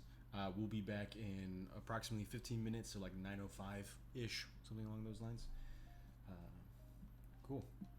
Yeah. Cool. We will Thank see you. you then. My name is Dr. Alexander Rose, and as hard as it may be to believe, I am a vampire. Well, at least partly. I don't even truly remember how this came about. You see, I had a problem with certain controlled substances. I was a user. I also gave freely out at the pharmacy connected to my clinic. There were many that I shared with. All of this culminated with one night, one bite, and my life changed forever. I'm now hunting for my sire, the one who turned me into this, and for any knowledge on my unique condition, while trying to fix the life that I found myself in. I fight the urges. I work to try and make the world now a safer place, for those like I once was, and for those like I am now. To prove my humanity remains, and that I'm more than monstrous.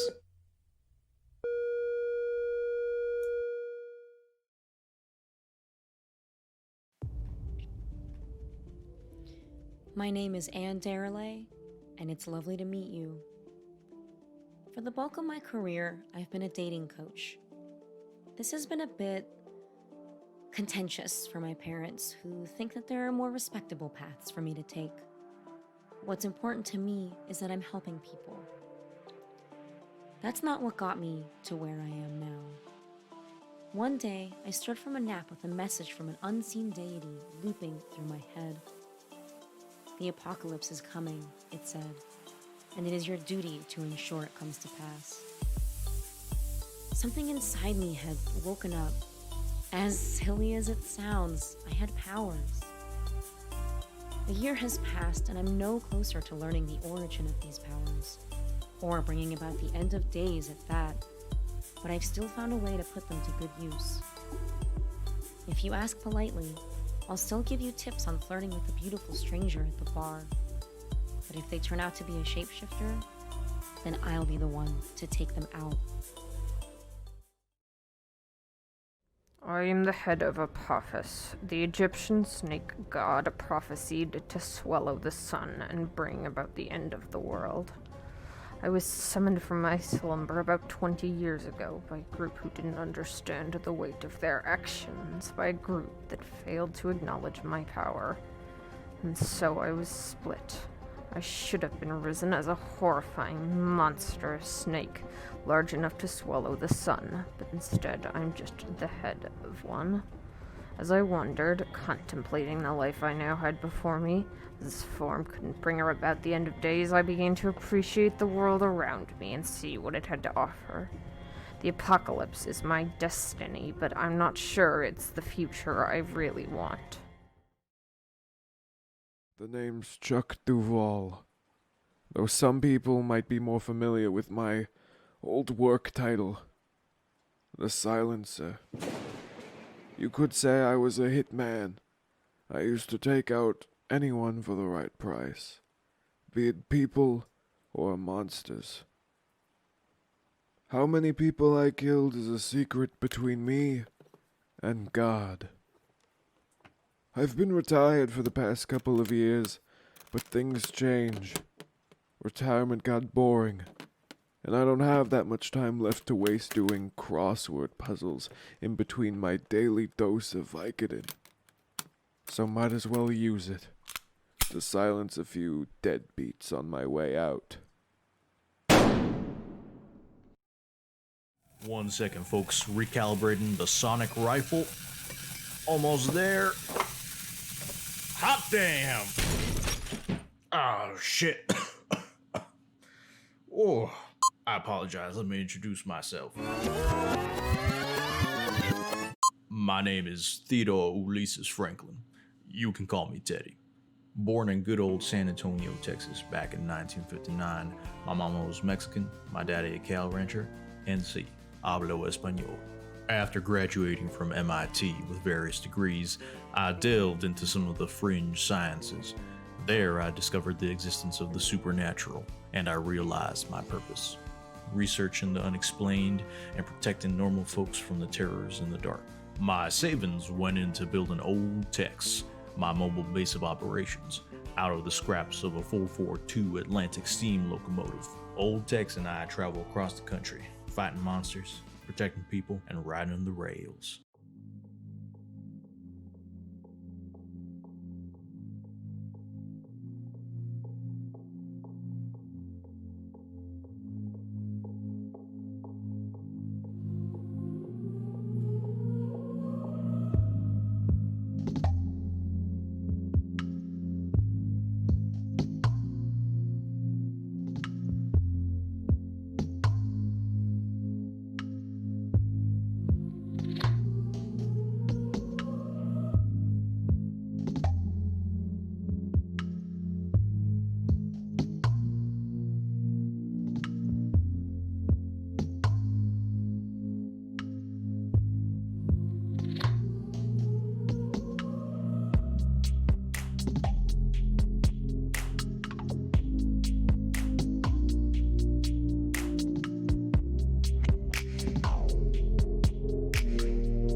My name is Dr. Alexander Rose, and as hard as it may be to believe, I am a vampire. Well, at least partly. I don't even truly remember how this came about. You see, I had a problem with certain controlled substances. I was a user. I also gave freely out of the pharmacy connected to my clinic. There were many that I shared with. All of this culminated with one night, one bite, and my life changed forever. I'm now hunting for my sire, the one who turned me into this, and for any knowledge on my unique condition, while trying to fix the life that I found myself in. I fight the urges. I work to try and make the world now a safer place for those like I once was, and for those like I am now. To prove my humanity remains, and that I'm more than monstrous.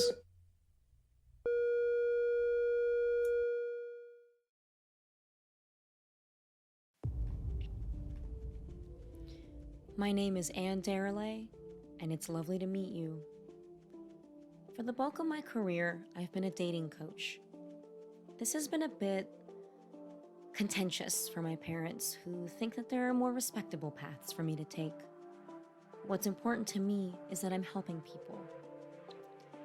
That's not what got me to where I am now. One day, I stood from a nap with a message from an unseen deity looping through my head.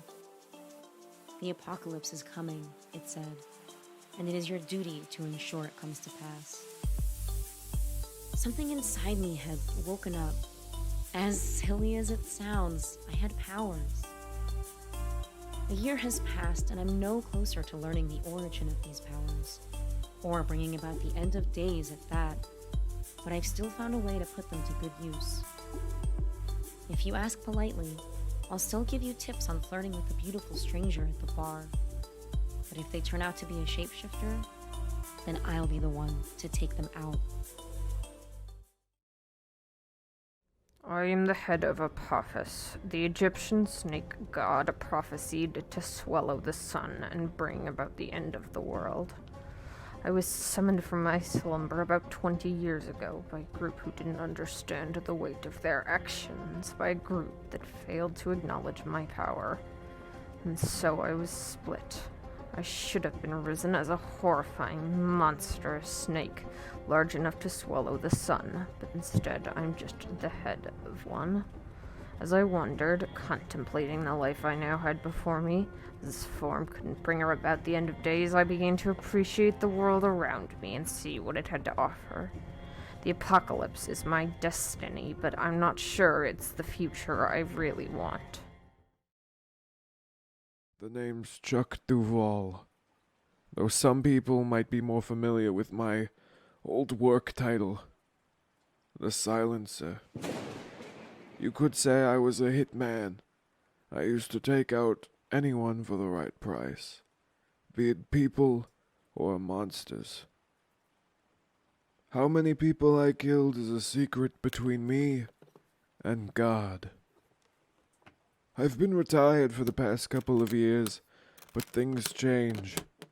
Retirement got boring, and I don't have that much time left to waste doing crossword puzzles in between my daily dose of Vicodin.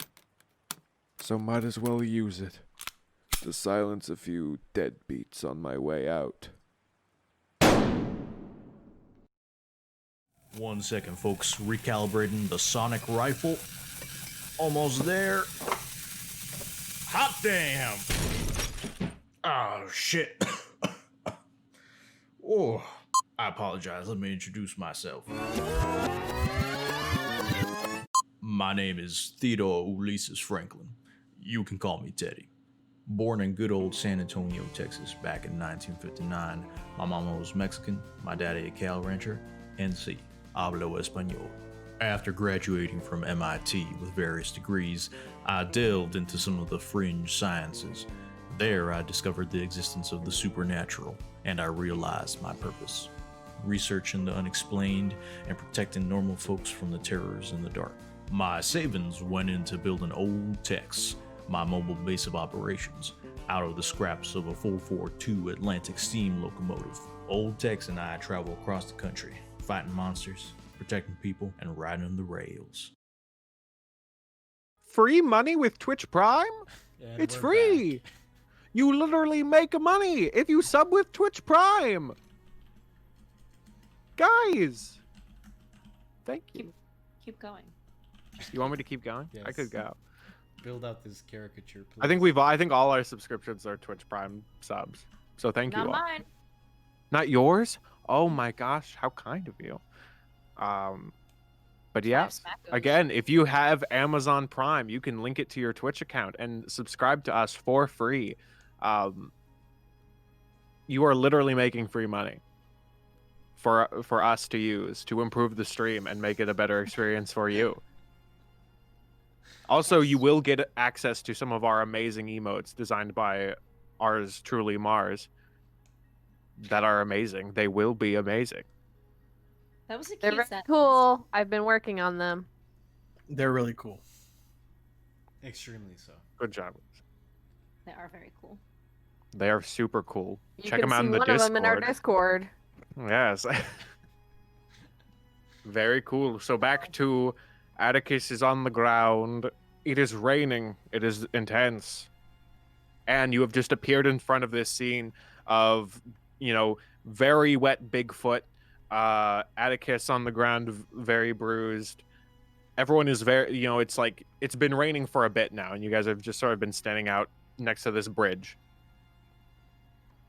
As soon as Anne appears, I think Teddy would ask, how's Chuck? I was expecting you to say, "How's the train?" and for me to be like, "Chuck almost died." Growth. Does he ask both? How's Chuck? I guess also, or how's the train? And I guess No, Chuck. he specifically asked how's Chuck first. Yeah. Okay. He got beat up pretty good, but I healed him up a little, and I put him in his little bed and Alex's medical cart and car. I think he'll be okay. I didn't bring him with my powers. There's a risk that I'll lose him somewhere, but he's okay. That'd be and, funny. And your train is fine too. As far as I could tell, we didn't lose anything. And then Anne looks I look around nervously. I'm like, you guys have the book, right? Alex. Yes, that is me. Alex, who is eating some leaves right now. Yeah. Yeah. Talking with mouthfuls, rude. Teddy's gonna do a double take and say, "These fuckers were on my train," and raise up the rifle and point it at the limp rabbit man again. Yeah, there were a lot of them. They were chanting in a circle around the train when I was doing research, and the power flickered, and I woke up Chuck, and he tried to shoot them down, but they didn't seem to get hurt. And then I made it to you guys with that guy. When I got back, Chuck was not looking so hot. Damn magic. Atticus probably chimes in and is like, they probably didn't care about who this Chuck fellow once they realized he did not have what they were looking for. What are they looking for? I assume it's our book. I feel like it might be. Do you, how did you end up here, Atticus?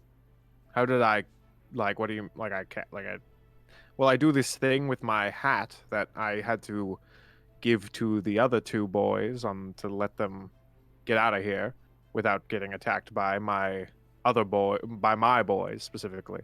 I took those two TV friends and sent them on their way with my hat. Usually my hat helps me get from place to place.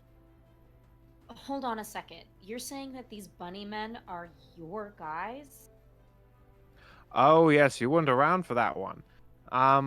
Yes, these are, I guess, at least I think they are. I heard that some of the wonderful men and women in my association have decided that they would like a change in management, and they were heading this. I sensed an abnormal amount of energy here, and that's why I came to investigate, see what they were up to. Um, You you know they almost just killed one of my friends, right? What I'm do you sorry to hear know that. who this is? And I think that Anne would reach for the mask and try to pull it off of the I- one. Okay. Well, if Anne is going to heed Alex's warning or not, that's up to you. But if you will continue to try to remove the mask, I ask to act under pressure. I think Anne would look to Alex and say, "What? What? How did Oh. you guys not take his mask off already?" The mask is magically charged. When you touch it, it gives you a little zap, and you have already been zapped. Which you should let me look at that. By the way, you got a burn there. Oh, crap. Atticus, why don't you figure out who this guy is and if he's on your side or not, because that'll determine how I treat you for the rest of this night. And Okay, then well that seems very charged. If you you don't just mind told me my he was one of yours. wordplay. Again, What? you don't know what Chuck looked like when I got there, but had I not I don't gotten know there, who this Chuck is. that's actually fair. I don't. I legitimately have never met this person before. Has he had a birthday party where I might have attended? I'll have to ask him. Okay. Atticus, you're on thin ice with me. Maybe not with the rest of these guys, but He sort of narrows his eyes and is like, very interesting. And he stands up and he sort of just like hobbles over to the guy with the mask. And he sort of just like rubs his chin and is looking at it and is like, oh, interesting. This might be not a person. This might be a construct. Might just throw that out there. Or it could be a person with a magical mask used to possess them in some form. Obviously, I don't know exactly what's going on with. If you said there were more of these with similar styles, this could be the work of a couple people I know. Um, hmm. But yes, would you like me to try to remove the mask? if you think you can and it'll illuminate what the heck this thing is, and yes, all of them, from what I could tell, were nearly identical. Okay. Atticus is going to. Is anyone else doing anything immediate while Atticus is going to work on the mask, or is there? Alex is going to do what he said and attempt to maybe bandage some of the walrus there's wounds. Oh my gosh. Using my Thanks. my move medic, Okay. Go right ahead. which I roll plus cool, and let's see what happens. That's going to be a 10 even, which I believe means. Okay, cool. Hang on. Which I believe means you heal 2.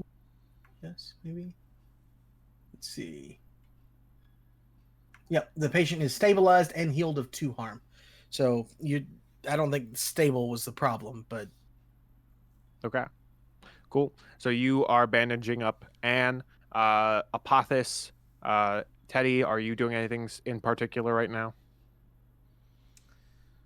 Apophis is holding the guy with the mask, so he Yeah. is going Yes. to continue doing that. And Teddy still has his rifle trained on the gentleman with the mask. I think at some point Teddy will also say, we should probably leave the book with Anne. If these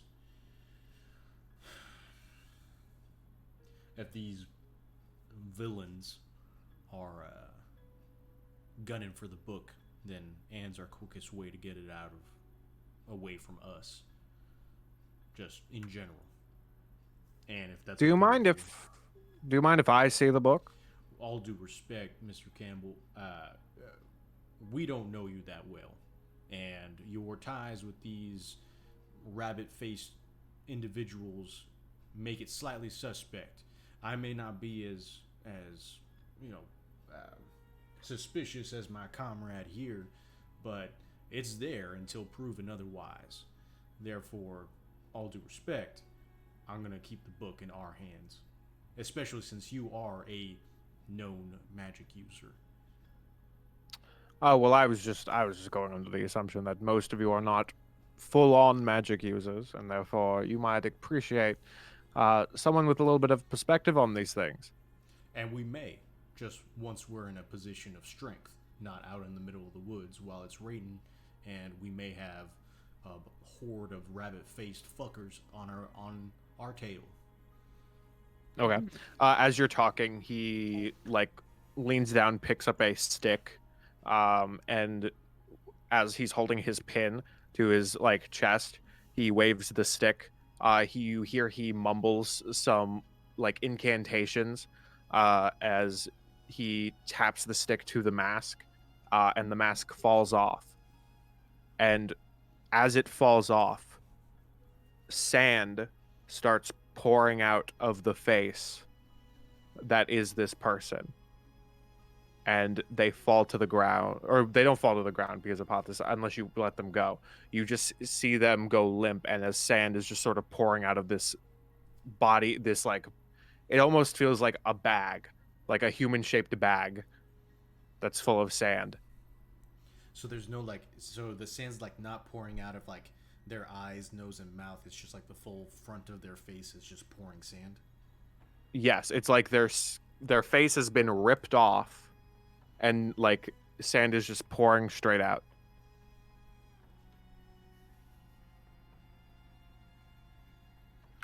Looks like you spot on with the construct idea. What is Yes, I feel as though this could be, gosh, this could be a lot of things. Why they were specifically using constructs, probably to avoid any physical harm to actual members. Usually a technique used if we are wanting to do a quick, if you've ever seen the magic trick where you go through one door and then go out another door far away, that's like, and there's nothing on the other side of the door. Some people do that with like a trap door that you fall down in, and then you have to quickly run up and go back through the other side. Sometimes we use actual teleportation magic. Others who are not so inclined to that like to use doubles. I think upon seeing the sand just kind of like pouring out, Teddy will release the steam on his rifle once more and stow it. But he does want to pick up the mask and see if there's anything on the inside that stands out. Okay. As you pick up the mask, you see inside it is a pin very much similar to Atticus's. That's been like, it's kind of been embedded into the back of the mask. And there are like little spikes on the inside of the mask that seem to cling it onto the double's face. Like it's like on the inner lining of the mask, so that yeah, on the inner lining of the mask, there's like spikes that would go into this like meat bag of sand. Gotcha.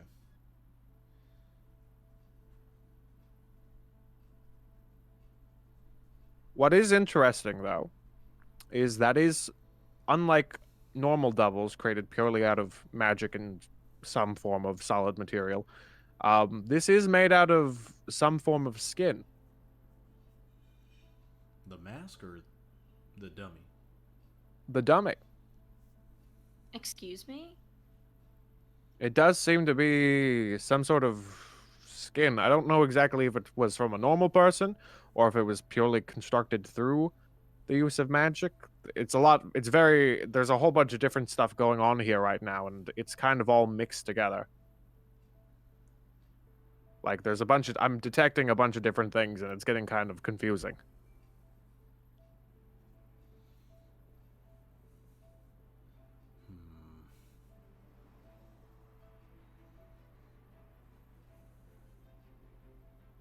could one of us,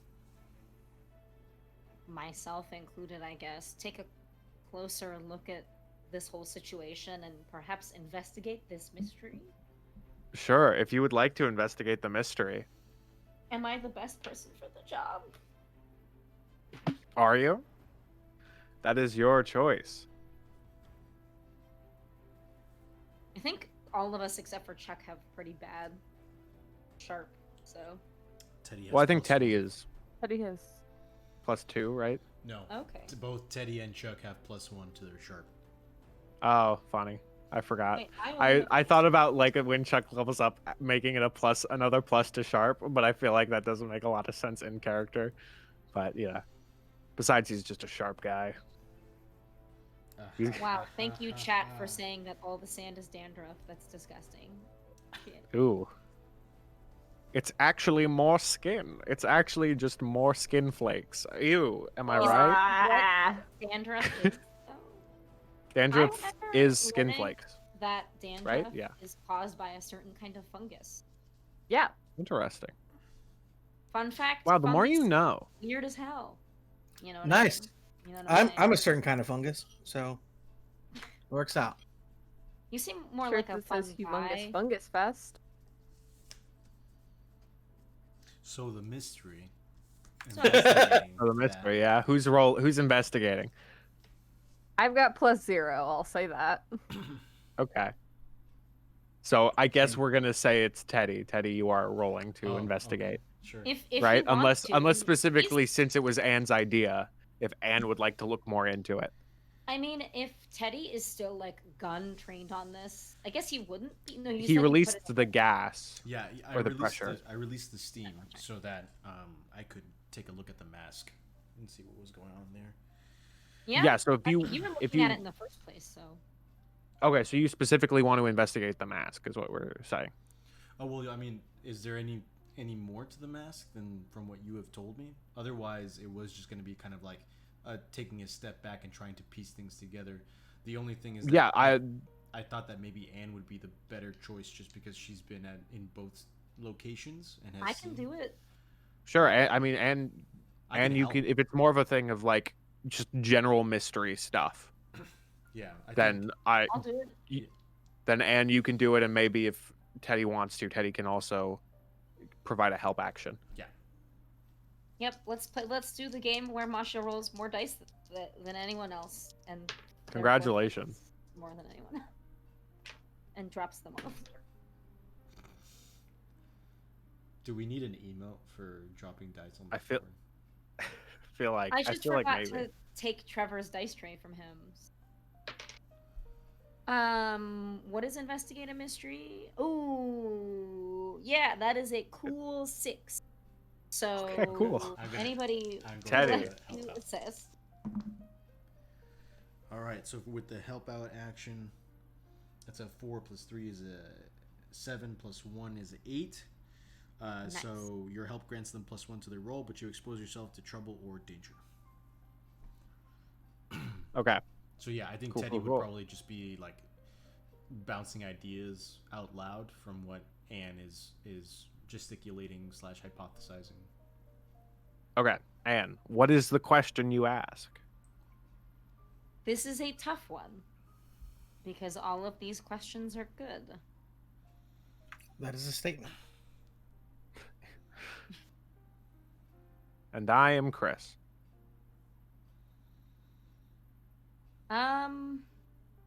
So we know already that this creature is made of skin, but is a construct of some kind, a duplicate. And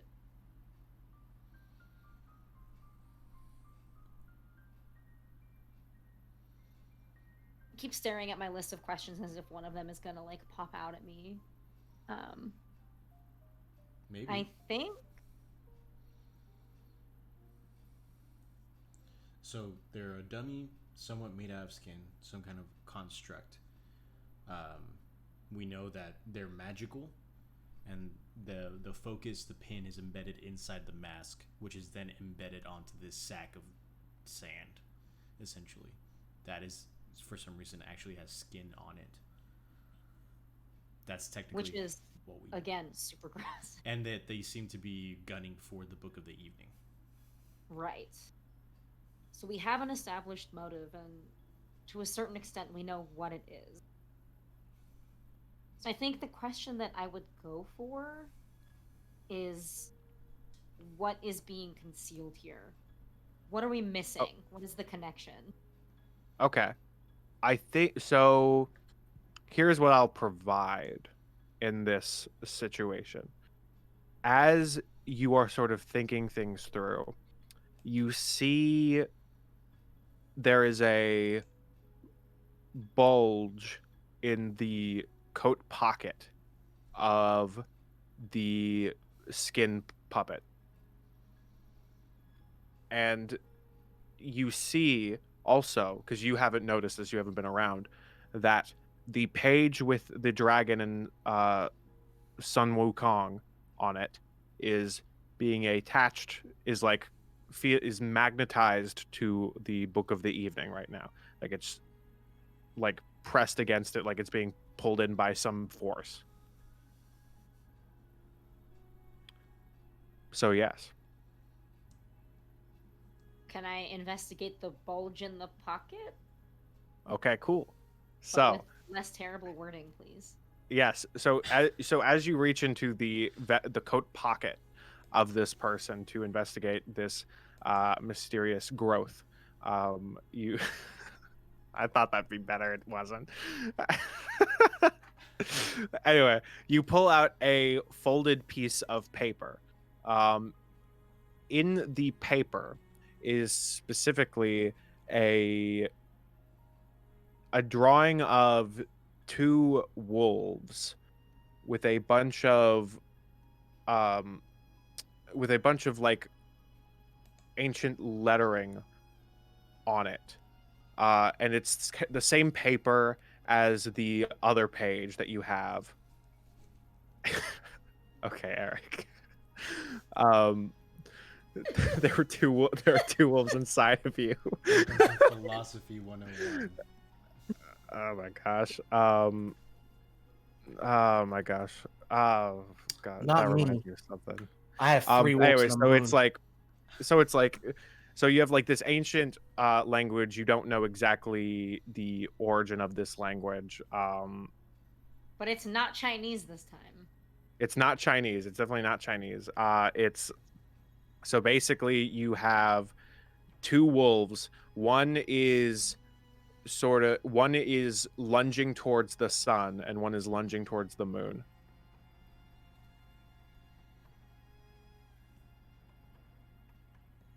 Inside you are 2 wolves. I'm so sorry.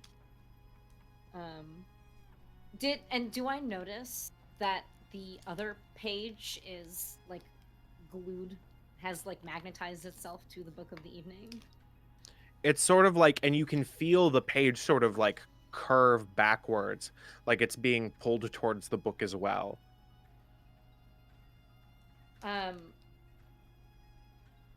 Should we open the book and see where the pages want to go? What? The pages are attracted to the book. Maybe there's a spell that they like?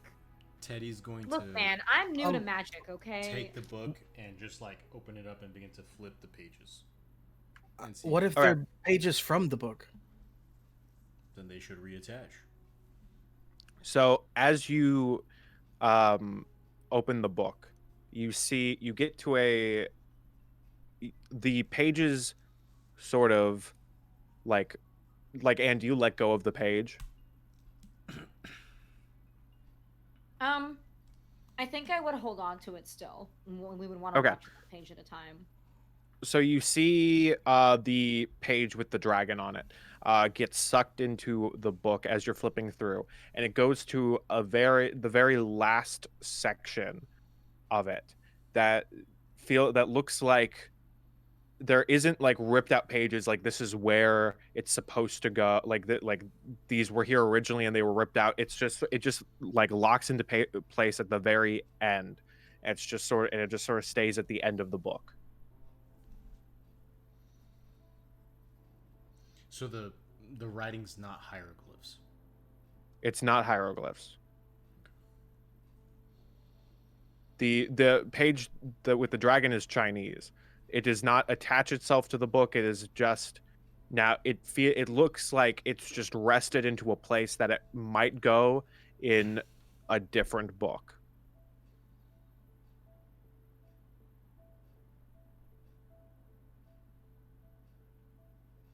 But the one with Atticus the ancient sort of like writing did reattach.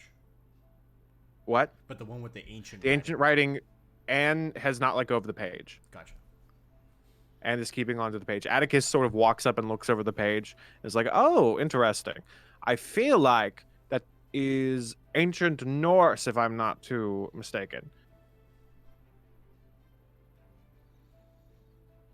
Can you tell me anything about it? I don't read it myself. I just, I'm just interested in the general things.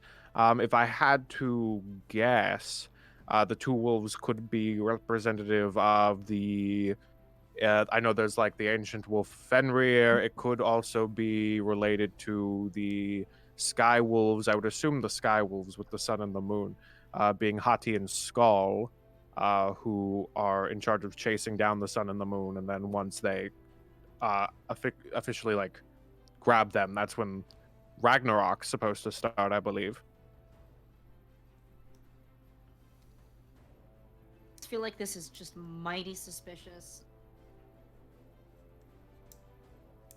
More eating of celestial bodies.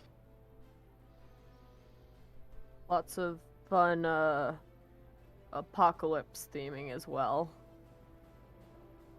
I think. Oh, are you? Sorry, no, please continue. I think Anne would let the Norse page go and see what it does with the Book of the Evening. So it flies towards the book and sort of just nestles its way underneath the Chinese page. Can Teddy, like, they're all in the back of the book, correct? Like, the two pages Yes. have nestled themselves in the back of the book. Can Teddy take a look at the last page of the book, of like the actual that's attached to like the actual spine of the Book of the Evening, and see what kind of page it Okay. is? Do you read? Because it's written in Latin, correct? Yes. Yes. Do you read Latin? I don't remember. Let's just say no. Okay. Alex does. Okay. It's just sort of like, there's like a blank page, and then if you go to the next page, it's just sort of like, it's a couple texts. Like it's like a simple line of text. Anybody read Latin? Yes. Can you read this out loud? You sure about that, Teddy? Yep. Like, read it out loud in English, not in Latin. I mean, I'll give it a rough translation and not say the exact wording. That's perfect. Is it of anything of? Do you want to know it before you? I assume you're just gonna. So it says in the book, if you want to know the Latin, it says amplius venire, which basically roughly translates to more to come. It's basically to be continued.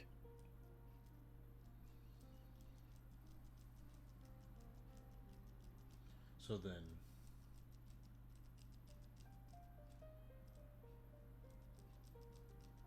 Could this be the part of the sequel?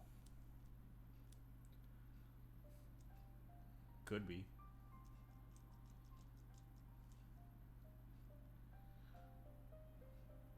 Right as Chris says, to be continued, we end the stream. See you next week. Then we get to a session 3. Congratulations. As you are all talking, you hear a creak of wood as from across the bridge you see a very soaked, burly man, who is Sir Bartholomew Beckham, as he is soaked, like he is completely soaked. He is coated with mud. He is like It looks like he has been running through the woods for as long as you guys have been doing all this, and he has a couple of disarmed bear traps in his hand. It looks like his boots are like all like bitten up, and like one of them is like kind of like blood is seeping through as he just sort of limps forward, and as he holds his blunderbuss in one hand, and he starts walking across the bridge towards you guys. Looks like he found his traps. What has Eric been doing while we've been having this whole conversation? Eric's just sort of been standing there, getting like still soaked, and he just like his hair is completely over his eyes. Every now and then he like swoops it up, and then it just slowly goes back down. And he's just sort of like, he's sort of like nodding his head, like very interesting stuff. I don't understand most of it, but I'm picking up what you're. I think I I don't understand it, but totally, dude, totally.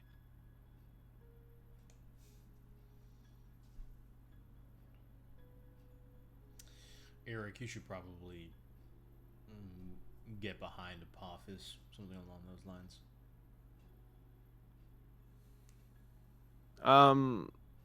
Sure, I guess. I mean, are we doing a little are we doing like a conga line, or are we doing like a little piggyback? Really like how Eric doesn't know what kids are, but does know what a conga line Right? is.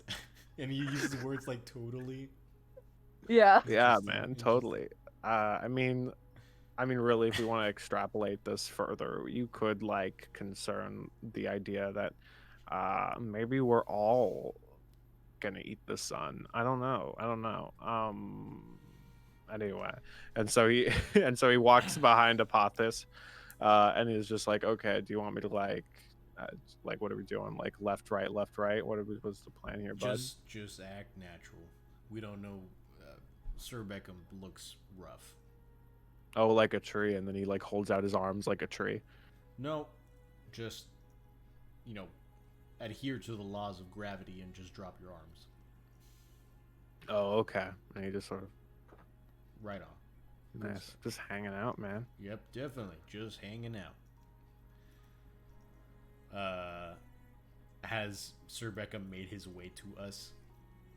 Yes, Sir Beckham has gone to him. His mustache his handlebar mustache has completely lost its curl and is now drooping downwards very sadly. He looks at all of you and he says, I was walking through the woods, and after about the third bear trap, I started thinking to myself, what kind of movie would involve Bigfoot and a giant lizard man? Seems like a very interesting movie. I think I'd want to learn more about it. I may not be up to date on popular culture, but I am pretty sure you just described Godzilla versus King Kong. That's a very different movie. You are not a giant. This is not a cityscape. This is a cave. Or you were in a cave. Editing is Out powerful. of curiosity, what studio are you from? It's independently funded.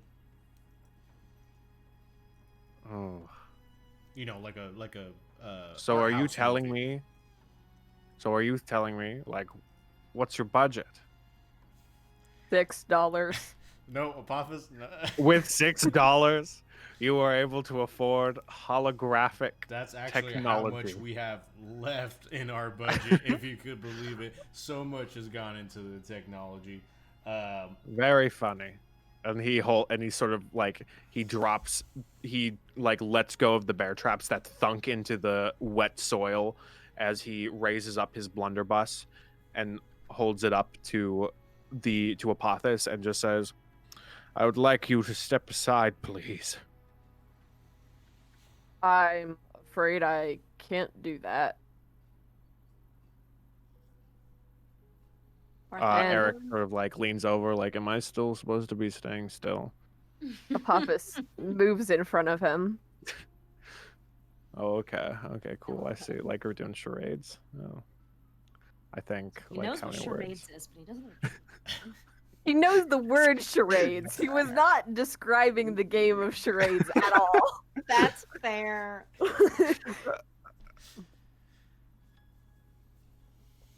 Okay, so Bartholomew is just sort of standing there as he's like, I will give you the count.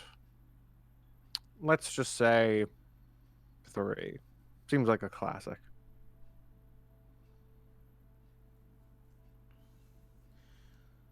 1, Listen now, Sir Beckham. 2. You're pulling. Now Alex steps in front of the gun.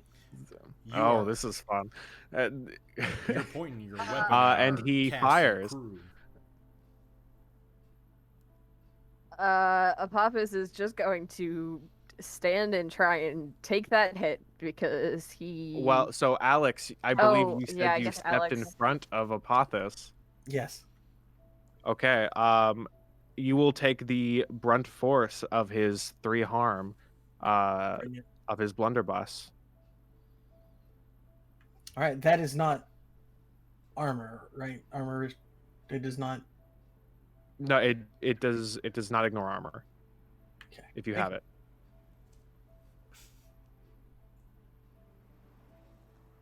Alex, the scrawny little doctor, like he definitely jerks from the shot, but then he just comes right back, and now his eyes are glowing red.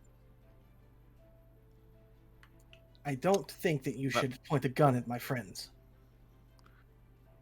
I feel like I might have come across a whole family of big feet. Or witches. I haven't decided which. Swing and a miss. Me? Something, Masha? You just all we heard was me, and you're Oh. pointing at yourself. There was more Me? to what I said. My Oh, turn? For me? Me? For me? Yeah, what is it? yeah, Oh, yeah. I hate that. I hate that I just did that. Well, you did it. Now, give it. Well, Somebody. It happened. No, Somebody, you're not Oh my allowed. God. Somebody clip that. Anywho, and I think that I'm going to look at him and I'm just going to say, when you say witches, do you mean me or someone else? I think the whole lot of you. As he like steps back, as he still has his like gun up, as he's very much he's very much like aware of everyone here, and Atticus sort of chimes in. Is like, well, actually, I am very much a magician for birthday parties.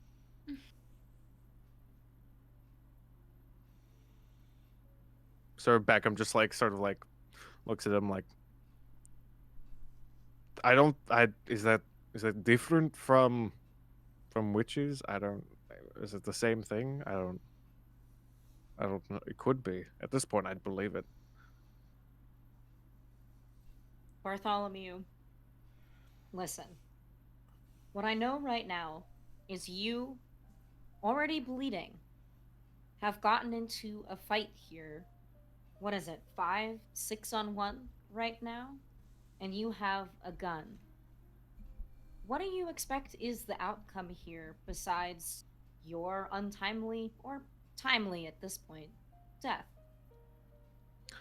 Well, my dear, the Royal Society of Hunters will always be there to make sure that any cryptid, legendary tale is silenced and kept that way. Tales. I will get Bigfoot. So all I ask is I will let you witches go for now if you hand over Bigfoot. Eric sort of like, again with the Bigfoot thing. So close-minded. I Poor think Bigfoot. Teddy is going to take out his rifle and say, I was never one for the country club types, so maybe best you start walking before we cancel your membership. That was your cool. Oh my Do gosh, we have Alex. the power to cancel his membership? I wasn't aware we I were. meant it metaphorically. And quickly, His just membership one was question: what life. is a membership? I You know, feel like that needs it's to be pretty explained. similar to a charade. Chew on that for a couple Is minutes it? and then come back to us. I don't think it. And then he thinks for a moment. And Sir Beckham, sort of, who is holding his gun still, like straight at Alex, the conga line that has been formed with Alex Apothis and Eric, the Bigfoot, as he turns his eyes to the left, to Teddy, who is now holding up his own weapon. And it's just like,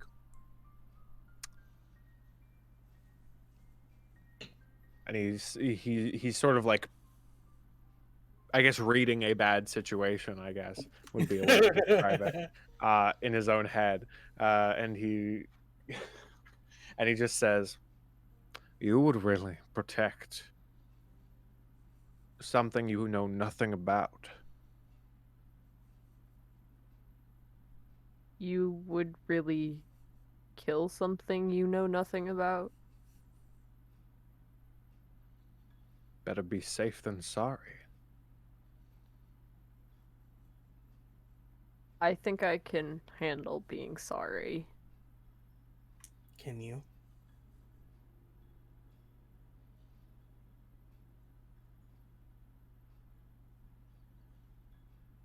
Sorry. And then he fires again,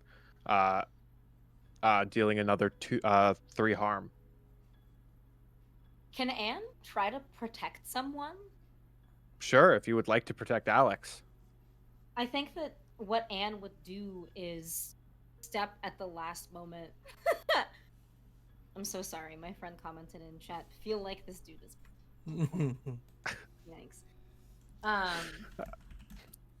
Not really. I just hate Bigfoot. I just hate him. I hate him so much.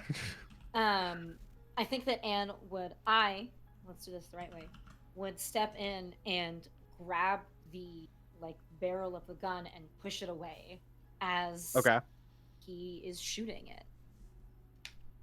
All right, cool. So roll to protect someone. Yes, and that is plus tough. Yes. That is 6 plus 3 is 9. So I protect them okay, but I will suffer some or all of the harm that they were going to get.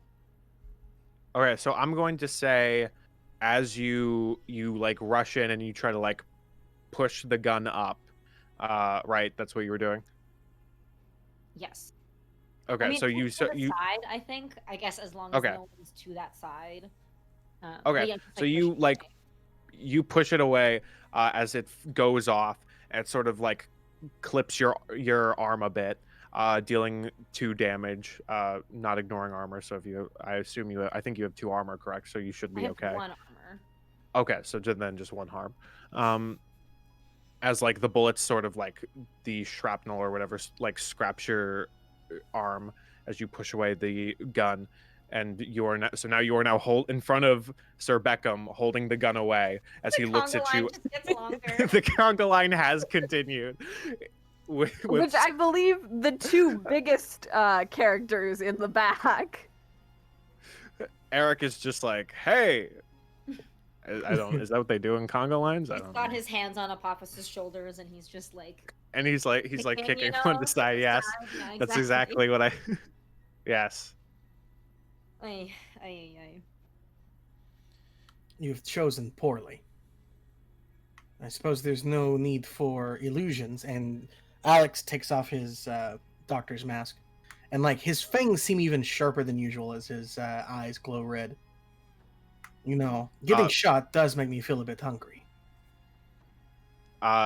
Sir Bartholomew Beckham lets go of his gun and stumbles back, terrified at the conga line of monsters that have now correlated in front of him. That's the name of our group. Conga line of monsters. Wow. What are Chuck and I? Wow. Chopped liver? Yeah, Teddy, you are standing there with your gun ready still. Mhm. If you want, I guess you can shoot. You can shoot Out of Beckham while he's curiosity, unarmed. is he on the rope bridge now since he's stumbling backwards? Yes, he's stumbling back onto the rope bridge.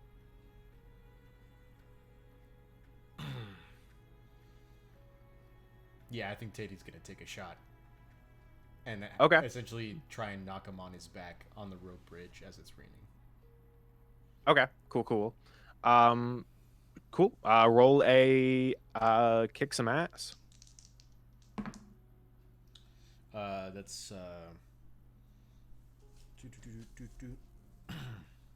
5 plus 3, which is 8. I don't have a plus to tough, so yeah. I mean, he dropped his blunderbuss, right? So I'm not sure how he would trade. Yeah, he's not gonna like tarm on you.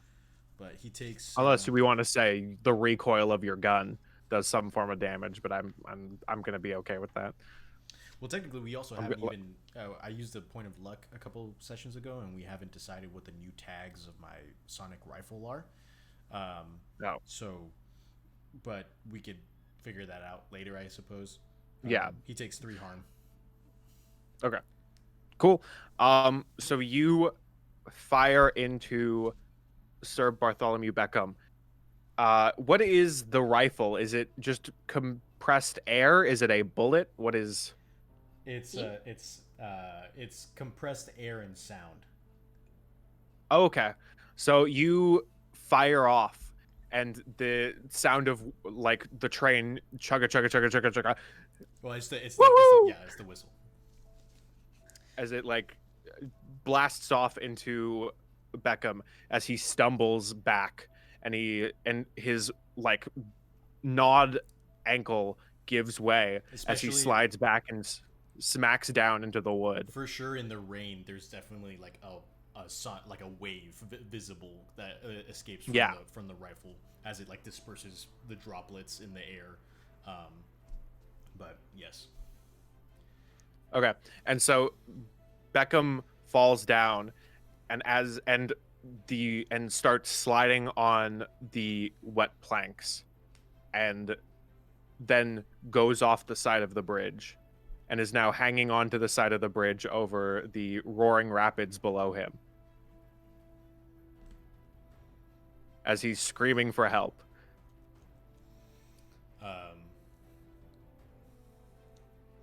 Teddy will. Eric. Sorry, keep going. Yeah, if Eric, all right. If Eric was gonna. Eric leans over and is like, "Oh, we should probably help that guy." And he leaves the conga line to go onto the bridge. Yeah, I think Teddy will follow with his getting his rifle ready again. Oh, okay. Eric leans down his big monkey hand and reaches out to Sir Beckham, who's holding on with one hand, and is just like, "Hey, man, I don't want to judge how well you're doing, but I don't think that seems like a good situation you're in. I feel like maybe you should get on up here. Kind of silly that you would just try to like start hanging. Don't think now's the time for jungle gyms." So knows what jungle. That's just my thought. Kind of. And Sir Beckham looks up as like his ears start like blood starts like pouring out of his ears a bit from like the sound of the rifle, as like tears, and his eyes are bloodshot. He's been awake for many hours. His clothes are all messy and mud. He's been through a lot in the past couple of hours as he sees the thing he has been wanting to catch for most of his career reach out a helping hand to him. His eyes narrow, and as he reaches out and grabs the hand, and then he simply pulls up and is like, "Long live the queen," as he pulls down on Okay, I'm going to ask you to act under pressure to shoot him before Bigfoot goes over. and then also then roll tough, kick some ass. So for act under pressure, that's going to be a 6 plus 5, 11 plus 1, so a 12 for act under pressure. Yeah, Okay, baby. perfect. Now roll to kick some Like ass. here. And then, oh shit. For kick some ass, that's 2 3s, so it's a 6. Unless somebody Okay, else cool. help. Gonna actually say, because Apophis would love to help out. I think when Eric started going over to dude whose name is suddenly not in my mind, Bartholomew. So Apophis Bartholomew is, Beckham. yeah, Apophis followed, and I think the way that Apophis is going to try and help Teddy out is when Sir Beckham tries to pull down Bigfoot, or Eric. Thank you. Apophis is going to try and kind of catch Bigfoot around the waist. So basically what I'm picturing is Sir Bartholomew tries to pull down. Teddy is aiming at where Sir Bartholomew is, and then with the quick motion, I think if Apophis was not trying to help out, I think Sir Bartholomew would have fallen and Teddy might have missed. But Okay. Apophis is going to try and help out by like pulling back Eric. So Okay, that so roll yeah. to help out.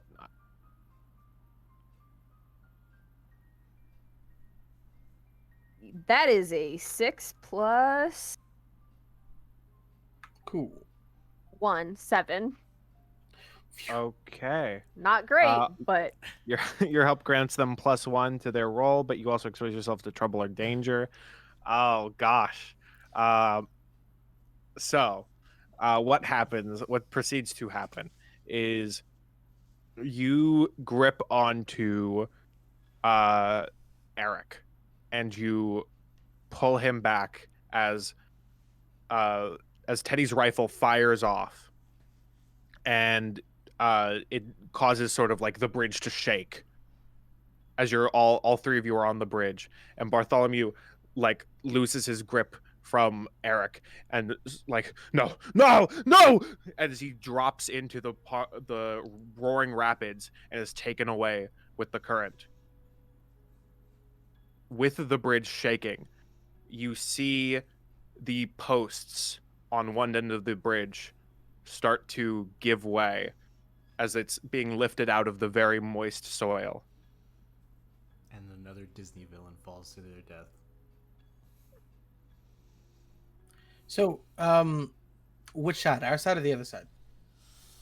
The side that is like, so the side where everyone else is staying on is now coming out. Okay. At this point, Alex, like, obviously when he got shot, his hand would have instantly gone to the wound anyway.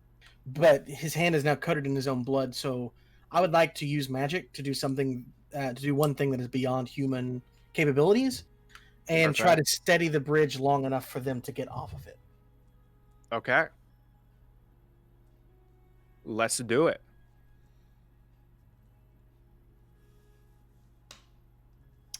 Well, I rolled boxcars, +3, so that's 12, 13, Perfect. 15.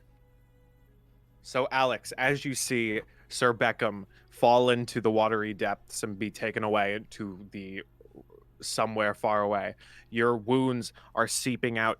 You feel your vampiric nature sort of swell in as your heartbeat quickens and your eyes narrow as you see the poles start to give way. As you quickly run and grab the two poles, keep them in place, and with all your vampire strength, like buckle your dig your heels into the dirt and hold them back to allow the group to come over.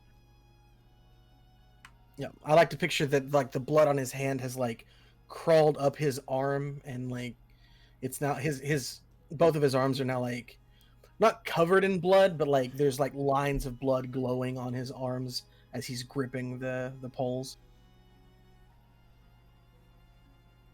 Perfect. So everyone, I assume Teddy and Apophis, you guys book it back. Yeah, for sure. Yeah. Okay, cool. You all get back to safety. Thank you, Kevin Pinkelman, for Thanks, subscribing with Kevin. Prime. Thanks, Thank you, Kevin. Kev. Kevin! Surprise, that's my brother. Yeah, Kevin! Guys, I just want to say, take after it. It's literally free money. Oh my god, please, not again. Did you see what Trevor said about it? That it was really hard to link it up because Bezos wants to keep his money. Yeah. That cracked me up so much. Oh my gosh. Anyway. So yes, you all get to the other side. Atticus Campbell is like, well, that was very dramatic. I feel like I'll be thinking about that for a couple days. I'd not sleep so well. Teddy's gonna clap Alex on the shoulder and say, "Good thinking, Doc." He just falls over backwards. Oh shit! Uh, That's right. You earned that rest. You rest up there. Breathe in through your nose, out your mouth. thank you, Dr. Teddy. Anytime. Do you have a PhD? I didn't know. No, I have 3 separate degrees from MIT, but they're Oh, very fancy. I have a PhD. Well, I would hope so. how's that practicing license going, Alex? Let's not talk about it. Okay. Let's. Why are we banned? Wow, this got really What's awkward. happening, I y'all? feel like there was a lot going on there that I don't know about. Is Eric okay? Eric is just sort of standing there and he looks kind of sad and he's like, why would he not pull himself up? That's kind of weird. Maybe he wanted to, maybe he thought it'd be a fun swim. I don't know. Apophis has kind of put his arm around Eric and is like, That's rough, buddy. yeah, that's rough, man. You tried your best. Maybe he slipped. No, Apophis is gonna say, Eric, I think one of the first things I learned when I came back from, the ether, I don't know, whenever, magic stuff, was that humans aren't always kind and that they don't always, sometimes they put hurting others over their own health and general safety, and I think Sir Beckham might have been in that situation, and I think that maybe I think he was too deep in wanting to hurt others that he forgot to save himself, and it's not your fault. It's just how humans are sometimes.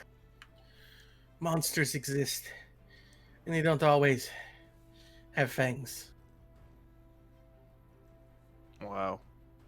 I mean, honestly, guys, you guys have done so much for me. Probably, I feel like I've known you my whole life, and that really had me. That's really got me thinking, man. That's pretty deep, and you can't see it, like, you can't really tell from all the rain, but a single tear goes down his cheek as he contemplates human morality.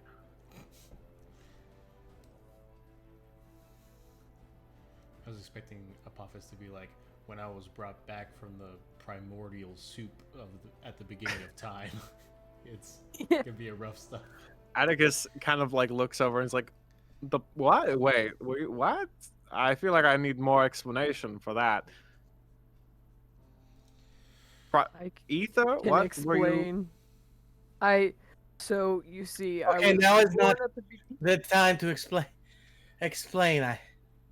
We gotta. Wait, hold on. Bunny's coming. Gotta get medical. Gotta. Yeah, you seem pretty messed up. I feel like we might need to work on that one. A part of me, I don't know. So I feel like there's something here between, and he points to, like Apothis and Eric, and he's like, I feel like there's something I'm missing here. And he like motions to the book. What do all these things have in common? They're magic. Okay, cool. We'll take other suggestions.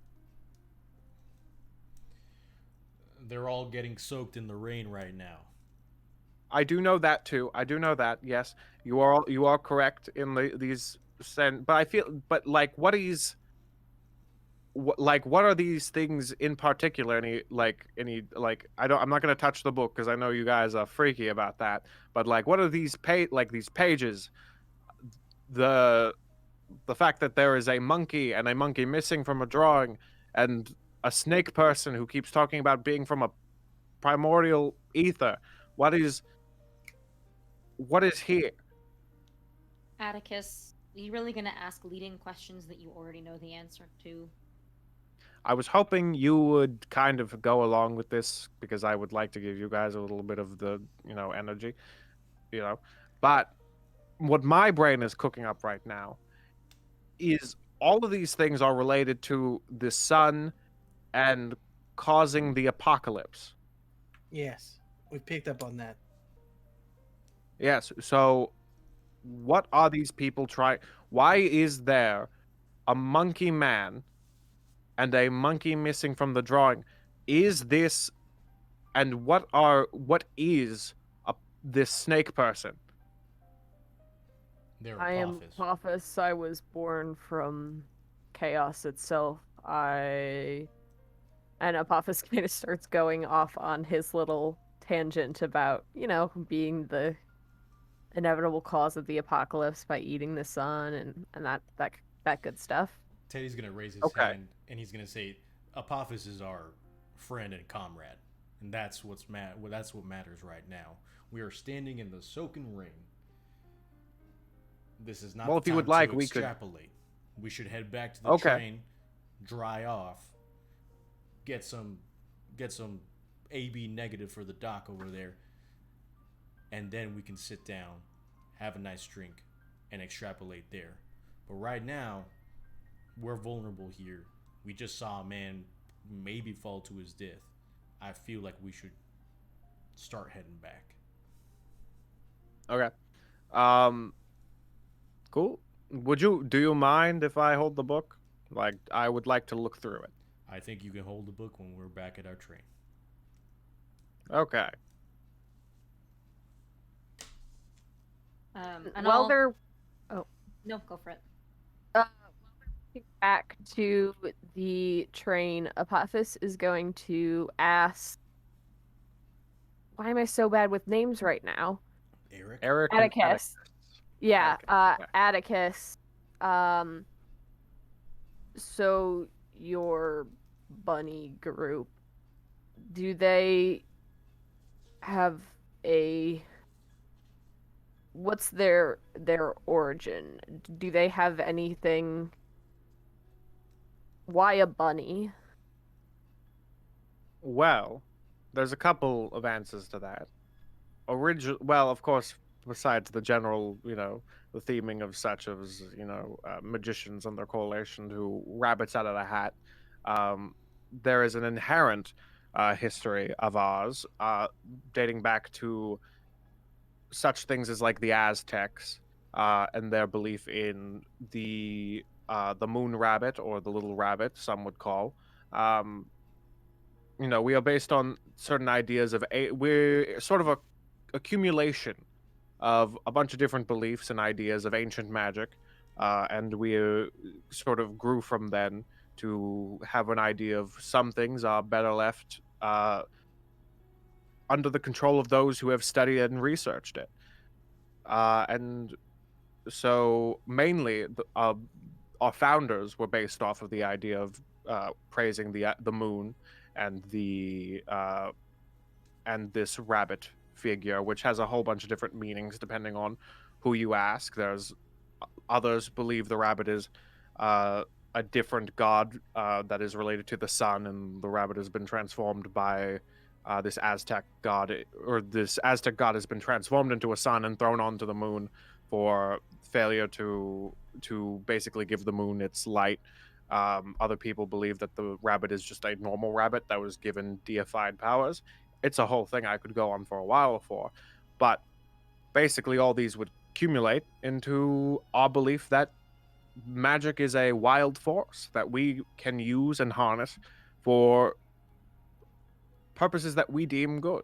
Of course, in the original time, we would harness this energy from in less humane methods. Now, ever since my father has streamlined the process, we do it for more happy ways, such as, we go to birthday parties because after a certain age, uh, you develop a personality. Before, depending on who the person is, you develop, your own beliefs, you become more of yourself as a person.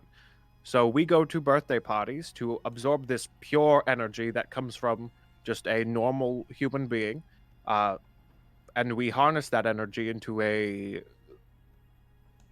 separate location, I'll say. And our pins work to tap into that source and use it in the ways that we see fit to help protect those that we think need protecting.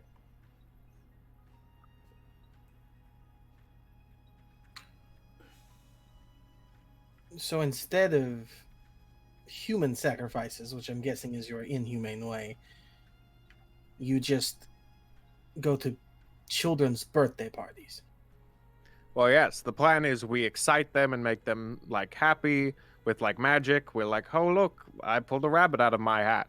And they're happy, and they release an energy that we are able to absorb and use for our liking. Similar to, A warlock? if you would like to think of us as such, we're just common, magic users. If you would like to think of us as warlocks, some history could suggest that we have history tied to the mythology of warlocks or witches, if you'd like to think about that. But those were probably, they used their magic sources could come from anywhere.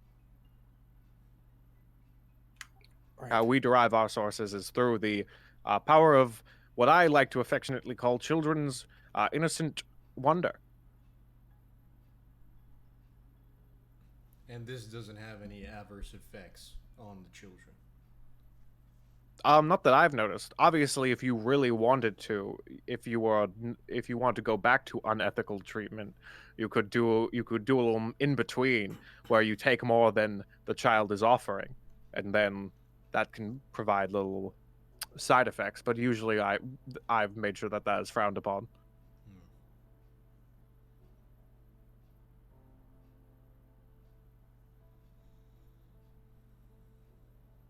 So if there's nothing more to say, I will say we walk and make our way to the train.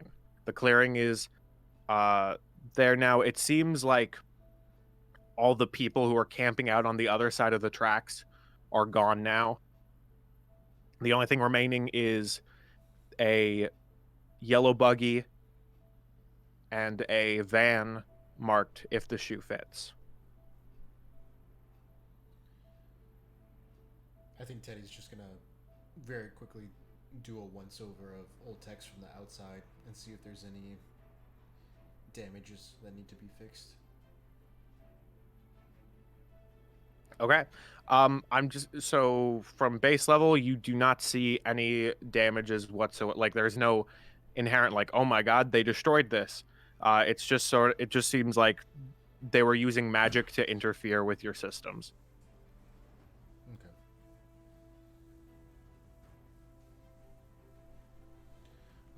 And I will go ahead and give old Tex temporary permissions to allow Atticus Campbell on board. Okay. And Eric. Okay, and Eric, thank you. Thank you for letting Eric join.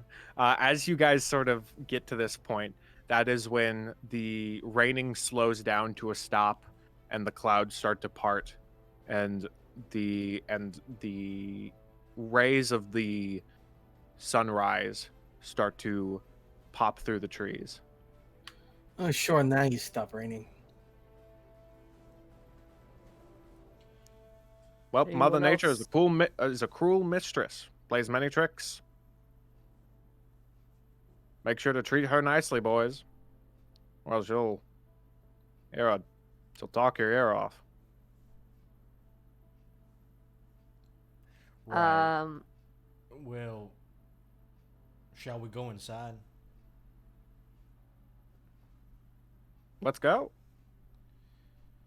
All right. So as you walk inside the train, it's everything's fine, everything as it was when you left. Besides the fact that the place that Chuck was now sleeping, or he was sleeping, is now empty, and he is moved into the infirmary. Teddy's going to kind of walk into the infirmary and see if Chuck is asleep or if he's awake. Okay. You walk in. You see Chuck on the table. He is Is he on the drinking out table of or a on the bed? flask. It's like an operating table, correct? No, it's a hospital bed.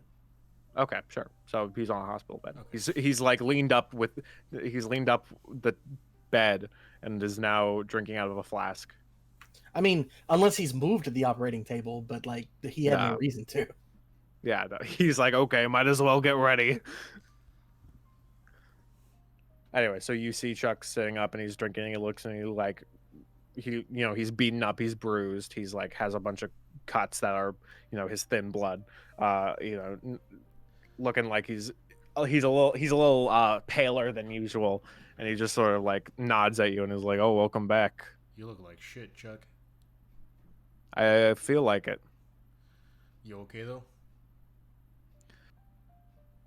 I feel like I've gone through worse in like the past few like weeks, honestly. That's what getting back in the game does. Yeah, I'll give you so a that's how it is. I'll give you a checkup in a second. I gotta stitch this bullet wound closed. Oh, hey, you look not too great either. I'm fine. Question: Okay. Isn't a blunderbuss supposed to be kind of like a shotgun type weapon that like shoots like Yes. spray? Oh, true. Yeah, Yeah. it's like a spread of like shrapnel. But part of his immortality is that Alex just takes less harm, and I like to picture that as like sometimes his wounds will just kind of on their own. Like there is actually a move called unquenchable vitality that actually just does that. But I like to picture that with immortal wounds just heal a little bit quicker than normal sometimes. Sure. I think I'll have, at least within the lounge car, if anybody has any like wet jackets or anything like that, I think Oltex will like kind of bring out like kind of like a chute for people to throw their wet clothes into, at least like the top clothes, and then vents will kind of open up on the bottom of the cabin and just kind of vent up hot air for people to kind of like stand underneath to try and dry off. Eric, who is just a soggy, wet boy, he is soaked like the worst carpet. He smells very bad. Is just like, this is a very nice moving cave. Kind of cool, nice roomy. Like the corners. I wish I had corners.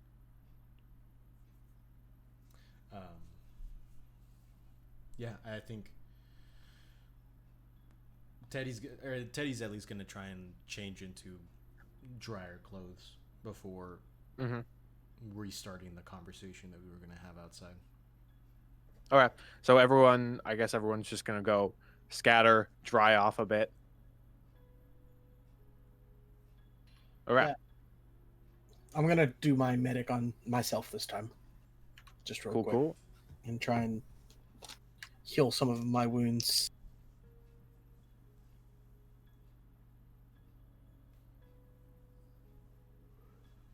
There is 9 this time, so not a whole 10. I think I Okay, need to cool. either get to stabilize or heal, and I'm not unstable, so make sure. Perfect. Yeah, choose So one. you start. What? Heal or stabilize. So yeah, I'll heal 2 harm.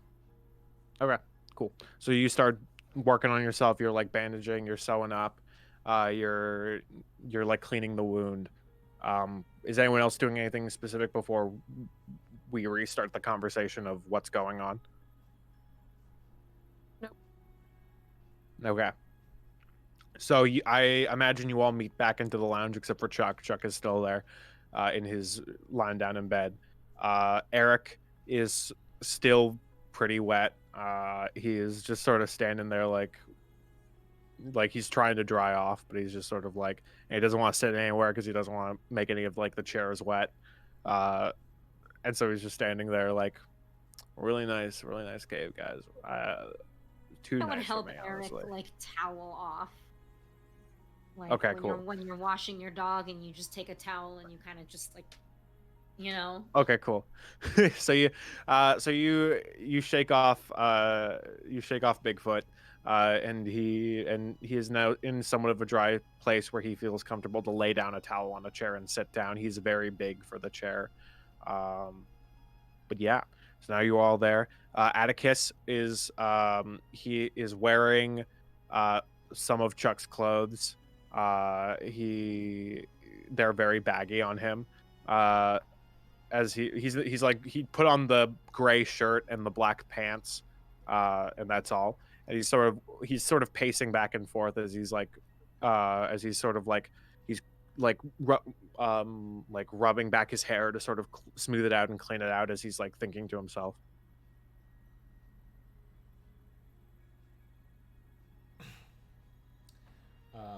I think if we're all ready, then Teddy would kind of approach the group and say, now that we're back on the train, I want to make sure that it's all good with the entire group, letting Atticus take a look at the book. He's not done anything himself to give us a reason to doubt, yes? Not overtly, no. I mean, lest I know I don't really need to remind you, but one of our group did shoot at teenagers, and That sounds like a not great situation. You're correct, and I still wouldn't let Chuck handle the book without supervision. right, but there is supervision here now. So I say we let Atticus take a look at it, as long as maybe one of us keeps a hand on it. Just holds the spine, maybe. Apophis. But Sounds good. And Apophis is just going to, like, those like altar servers at church where they just hold the book for the priest. That's what Apophis is doing for Atticus. Okay, cool. So Atticus like pins his pin into his borrowed Chuck shirt as he walks forward, and he like leans in. He doesn't touch the book, and he just sort of reads like a couple pages, and then like with 2 fingers, like his index and his or his pointer and his thumb, he grabs a page and he flips through a bit, and he goes to the last pages, and he just sort of nods and is like, okay. Now, I would like, first off, that we all... What do we all think that Eric is? I would like to hear some other theories before I present my own.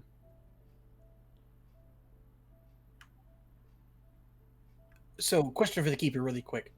The Yeah. page that had the story of Sun Wukong, the actual image of Sun Wukong is missing, correct? Like, it is just gone from the book entirely. Yes. Also, thank you for Wamakin for gifting 1 tier 1 sub. Yeah, nice. to Elsa. Yeah. Thank you. Chris. It's free money. Well, it's not free money if you gifted the sub, but I appreciated it. Elsa, Anyway, you're sorry. Anyway, Also, sorry I'm to interrupt. I'm thanking Chris because that is my friend Chris. Like, his name is also Chris. Oh, I got you. Yeah, that's not for you. Well, thank Chris. me. Well, thank me too. Let's go. Okay, and I'm gonna have to ask you to roll to act under pressure with like a bunch of like negative forward, like a good Huh? amount. Yeah. Anyway, sorry. Alex, what was your question? so the image is gone. Like, Yes, the image is gone. Like it looks as if it was burned away. okay, but it looks like there should be an image here, but it is not. there. Yes. Okay. Yes, like there is a hole in the page. Okay, that's what I thought. I just wanted to make triple sure, but is it? So we know that Eric just woke up on this bed or on this blanket in a cave. Underneath that cave was this page, and missing from the page was an image. Is it possible that Eric is from that image?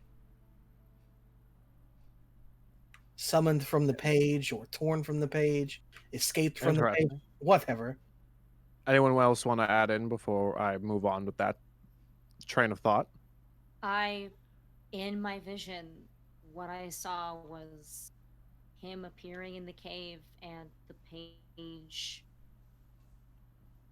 just, I don't know, he ran out of and slipped on the page and under the blanket, so Bless you. Sorry, Mars sneezed. bless you, Mars. Thank you. Bless you. Um, Amen. I'm sorry. but, Bless you. Bless you. Bless you. okay, that's enough. I'm Yeah. sorry. That's enough. Please, come, guys. Please, back to Anne, guys.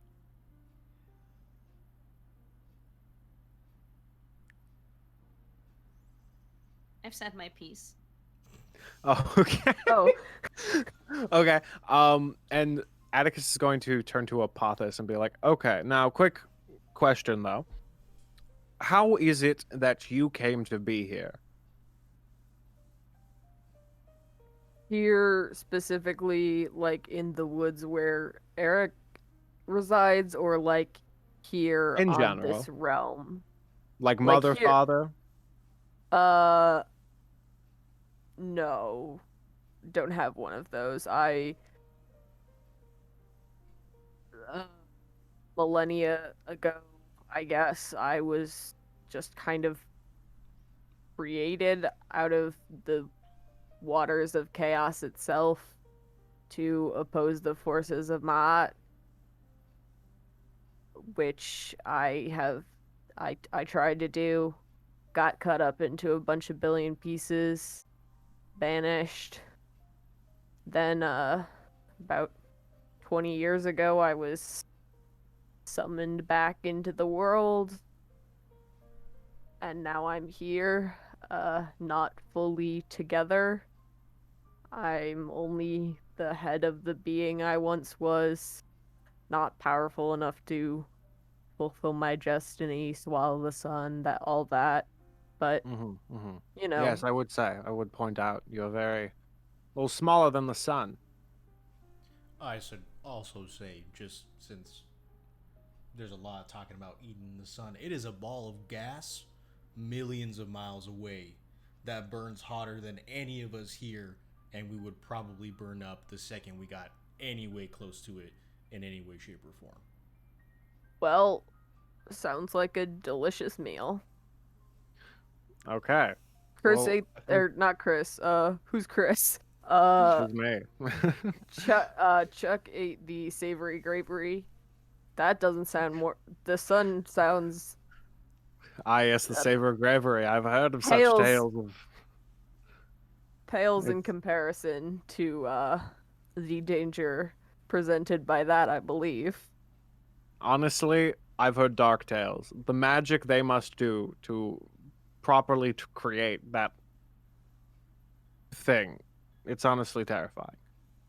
Keeps me up at night.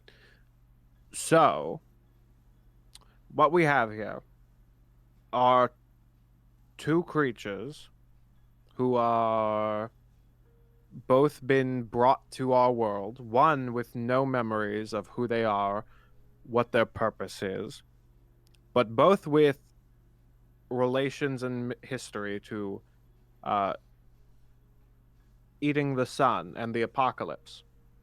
Well, not the apocalypse necessarily in the Chinese mythology version. That is more related to just the eclipse, which people thought could be a sign of the end of the world. But let's not get into history right now fully. Well, we're touching on the subject, but just a slight. Anyway, Apophis, why were you summoned into the world? Uh, kind of, well, uh, sort of to bring about the end of the world, but also sort of as a joke, as a test to see if the spell to summon me would actually work as a test of magician's strength, I suppose. Uh, I to be fully honest, I'm not entirely certain. No one who was in the immediate vicinity of my reemergence survived, or at least their minds didn't. So I'm not quite sure why I'm here. What do you mean they didn't survive, Apophis? I mean, the people who were there directly at my summoning died a little bit, and by a little I Did, mean a lot. did you have anything to do with that, or was it a result of the ritual? I'm not sure. I don't remember much of when I was oh no, I lost my train of thought. I don't remember much of when I was first summoned here. I don't think I had much to do with it, but I very well could have. Okay, How long ago so was I this? think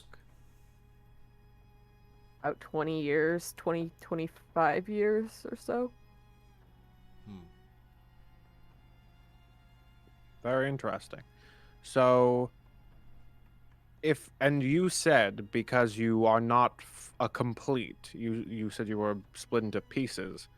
Was that a purposeful thing, you think, or do you think that was an accident? Like they intended to summon your full power, but ended up only bringing I forth the think head. it was a failure of the ritual, if I am being fully honest. I don't think they intended the ritual to work at all, and my guess is they took some liberties when it came to that. So instead of being resurrected fully formed, I was resurrected in the state that I left this world, which was in pieces. Okay. Now, should I give my conclusion to this, or does anyone else want to take a shot at it? I think you're free to go, Mr. Campbell. Shoot Okay. your shot. Well, if I had to make an assumption, I think we have an instance where we have a group of magicians, two different group of magicians who have gotten themselves interested in the idea of harnessing ancient power, maybe to cause the apocalypse, maybe not. And they ended up trying to summon a powerful creature to cause the apocalypse. But it did not work the way they wanted it to, or they just failed to out of just incompetence. or maybe it was intentional. If I had to guess, I think maybe if I had to guess what my boys were trying to do, they were probably trying to summon the dragon or a different type of. From this page, I can assume that they had other options for who would eat the sun. But that's just my, what I would guess would be what they were trying to do. You are able to come to your own conclusions. Does your group want the sun to be eaten just to cause chaos? Do they have a reason that they would like to bring around the I could come up with I could come up with a couple theories, but I have no certainty on any of them. What exactly they're trying to do, I assume it's related to their strong belief in dealing with the old ways, or maybe it's just trying to expand their power. Who knows? I don't know. I have other ideas. I don't know if I'm at the liberty to disclose all of them right now. It's very curious, though. And it's interesting that the group of you would all be a part of it, and then also not only have a person directly tied to the apocalypse, but also have a book that's somehow also related to a similar subject.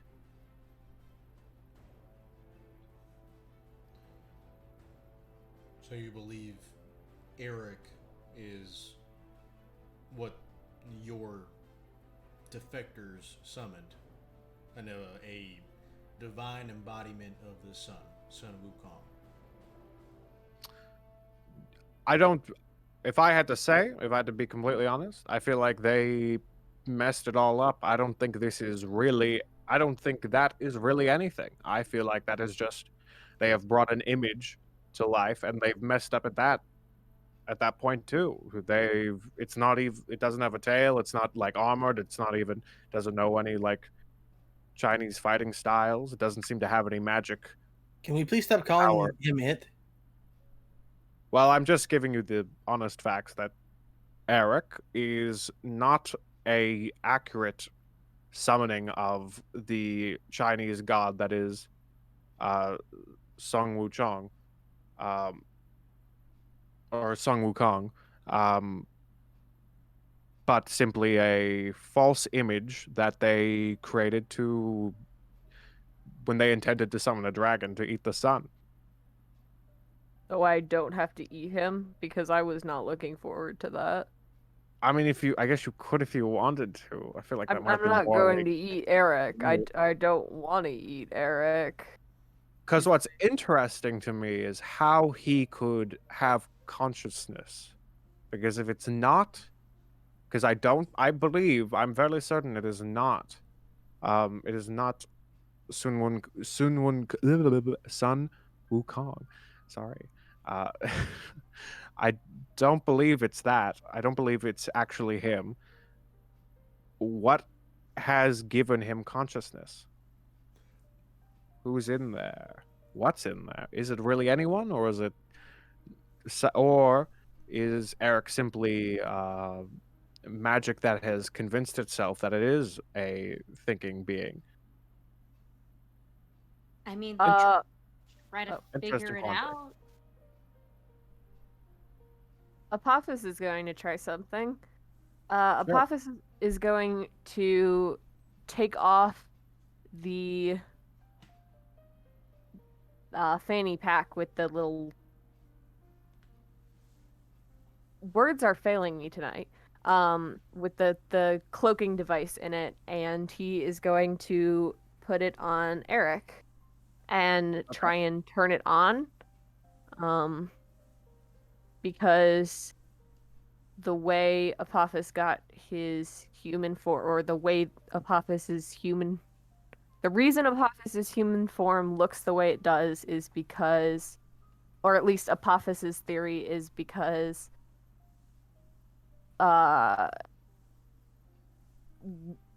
one of the one of the people at his summoning was basically like flooded with all this chaotic energy and morphed into Apophis, and so that's why when he got a cloaking device, that's what manifested was the image of this guy before he like went through and became Apophis. So okay. yeah, Apophis is gonna try and use the cloaking device on Eric.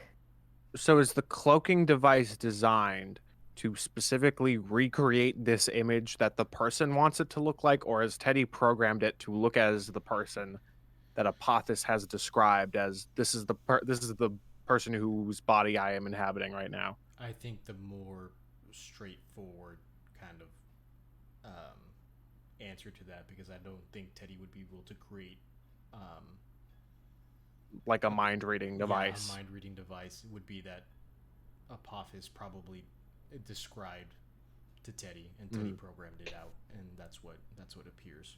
So yeah, so I'm going to say when you put the fanny pack onto Eric, it's just like, oh yeah, cool man, I like to accessorize, and he transforms into your human form, Apophis. And Apophis is going to take it back and say that worked not how I thought it was going to. I'm sorry, Apophis. It's not that sophisticated to reveal true forms or anything like that. It's just an illusion. I do not understand technology, but thanks. Anyway, I mean, I don't. And Apophis is just gonna kind of sit down. Okay. Does anyone want to does anyone have any other ideas they want to bring to the table, or do we want to keep letting Atticus talk? I have a thought. Anne has Mhm. a thought. Yes. Would she, when she performed her magic, when I performed my magic, I don't even know what tense I want to be in right now, what point of view. Did I, when I look back in time, in Bigfoot's cave, sorry, Eric's cave, how long ago Thank you. was it? Could I tell how long ago it was? It had been you had jumped a week into the past. Okay. I think that what Anne would do is look online for missing persons Okay. from about that time. Can you roll investigate a mystery? Sure. Because if it seems like maybe he's got someone else's brain halfway. That is a 3 plus 2 plus 1 is a 6. Very cool. Do I get an additional +1 because I'm using Old Texas special internet browser? Are you? Are you? I imagine so. I would do everything on a big fucking interface as opposed to like my stupid ass cell phone. All right. But Sure. Okay. So you go to like the main computer and you type this up. yeah, I imagine we're all kind of in the main cabin. So while Okay, so I will. I will be okay with giving you a +1 to this, since you are using gracious Old Texas computer. So what is your one question?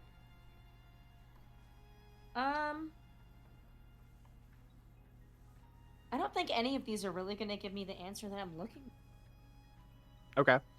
So, I gotta mark this as an advanced move someday so that I can. I think I would go for. Give me a moment. I have to think about it. Okay. I mean, I feel.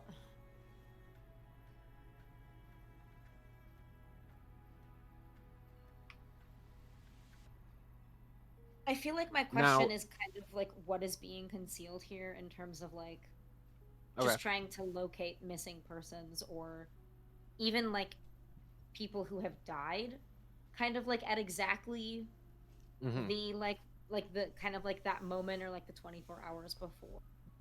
Does any names Old stand out. Tex have access to hospital records, I guess? I mean,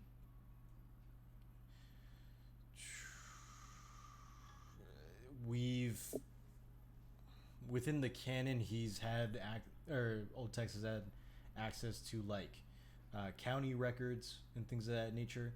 I think things that are classified, or not classified, but like protected because of like confidentiality or Mhm. privacy laws and things of that nature. Teddy would probably have to take a crack at it himself. I don't know. Like it's one of those things where it's like, do we want it to be somewhat hard to get to this information, or do we just want to let Old Tex, do the supercomputer way, and just kind of like make that accessible to us? Okay. Because we could make it just an act under pressure roll to see if it's like I a half think and half. I think probably I want an act under pressure roll because I think my thought process here is you look for. Thank you for another gifted sub. Oh yeah, Other thank Chris. you. Thanks, bud. Thank What a cool guy. you. Cool name. Yeah. Anyway, so my thing is like a lot of people die every day. So sad thought. I'm sorry, but if you were looking specifically like people who died, people who have gone missing, that's a long list. And so if you want to, I would ask to act under pressure to specifically find the specific thing you are looking for, a thing that would be helpful to this case. I would roll this. Whoever is like actively looking through this data. I mean, I think it's me. Unfortunately. Okay. Just gonna do it.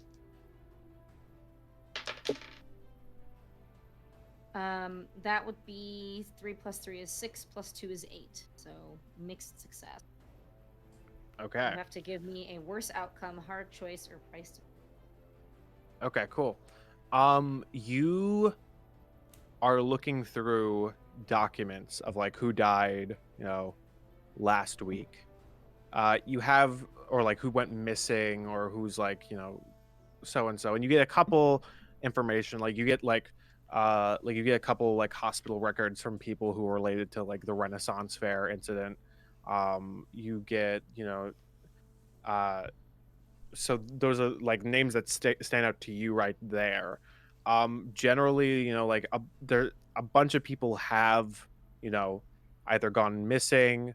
Like there's been like when this person got missing is just something like it's really hard to tell from you because you have nothing to go off of. Like this person could be anywhere. Like if there is a person inside Eric, who this person is, are they from the area? Are they from the area at large? There you try if you try to like look up like keywords like Bigfoot, like Bigfoot I hope related Anne death. is better at googling things than just dead Bigfoot question mark.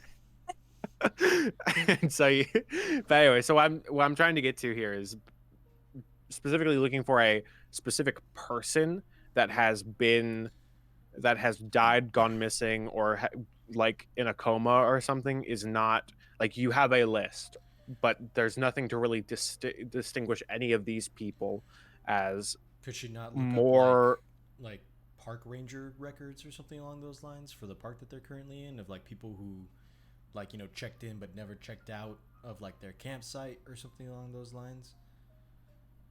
Because we have a location, we know that the person was here at this park. That's what would differentiate it from a long list of people just from the well, what I'm county. saying is you have no Well, idea of confirming that this Yeah. person is from the area. Gotcha. Besides, like in the area, like there's no one specifically related to the park. The only like hospital record would be the couple who got attacked by Bigfoot, but that wasn't like a thing of like they got hurt. It was more of a thing of like we should get checked up just because like I might have a concussion or something from running away. And so, just there's nothing specifically related to the park. In a couple days they might find the body of a burly British man, but nothing at the moment of like related specifically to the park. Well, I feel like this is also the outcome of like it being a mixed success. Is like you got the info, but it's not quite what you were looking. But yeah, I mean, I'll just like print out that list, I guess, and just have it, and I don't know, maybe start like skimming through some of the names, see if any of them like match up a goofy guy, but I'm not hopeful, but it's like just an idea that Anne has and is going to be kind of like idly doing while Atticus and the rest are kind of talking about everything else. So then what's the plan now? Well, I don't know. I feel like what they're after is the book. Don't know why. Feel like they have a different part of it. Maybe the reason why they couldn't complete what they're trying to do is because they don't have that book in particular. Maybe there's something there. What if I had to guess, I imagine they're not here anymore. They're probably specifically just were hoping to get the book. Maybe draw you in with maybe they created Bigfoot and they used it as an opportunity to draw in whoever had the book. Again, only speculation. That's somewhat of a long I doubt. shot. Yeah, I mean they could still be in the woods. I could spend a couple hours. We could spend a couple hours looking through the woods still. We could, or if we want, all we know for certain is they're after the book. If you want, you could just run away with the book. We can run pretty fast. It's true.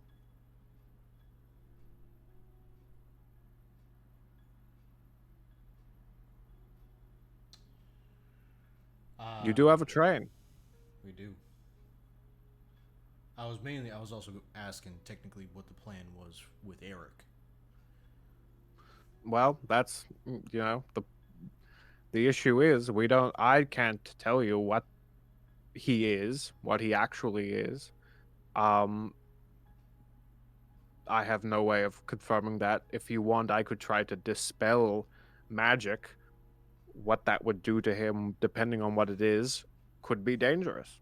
But that is a choice I would ask you to make.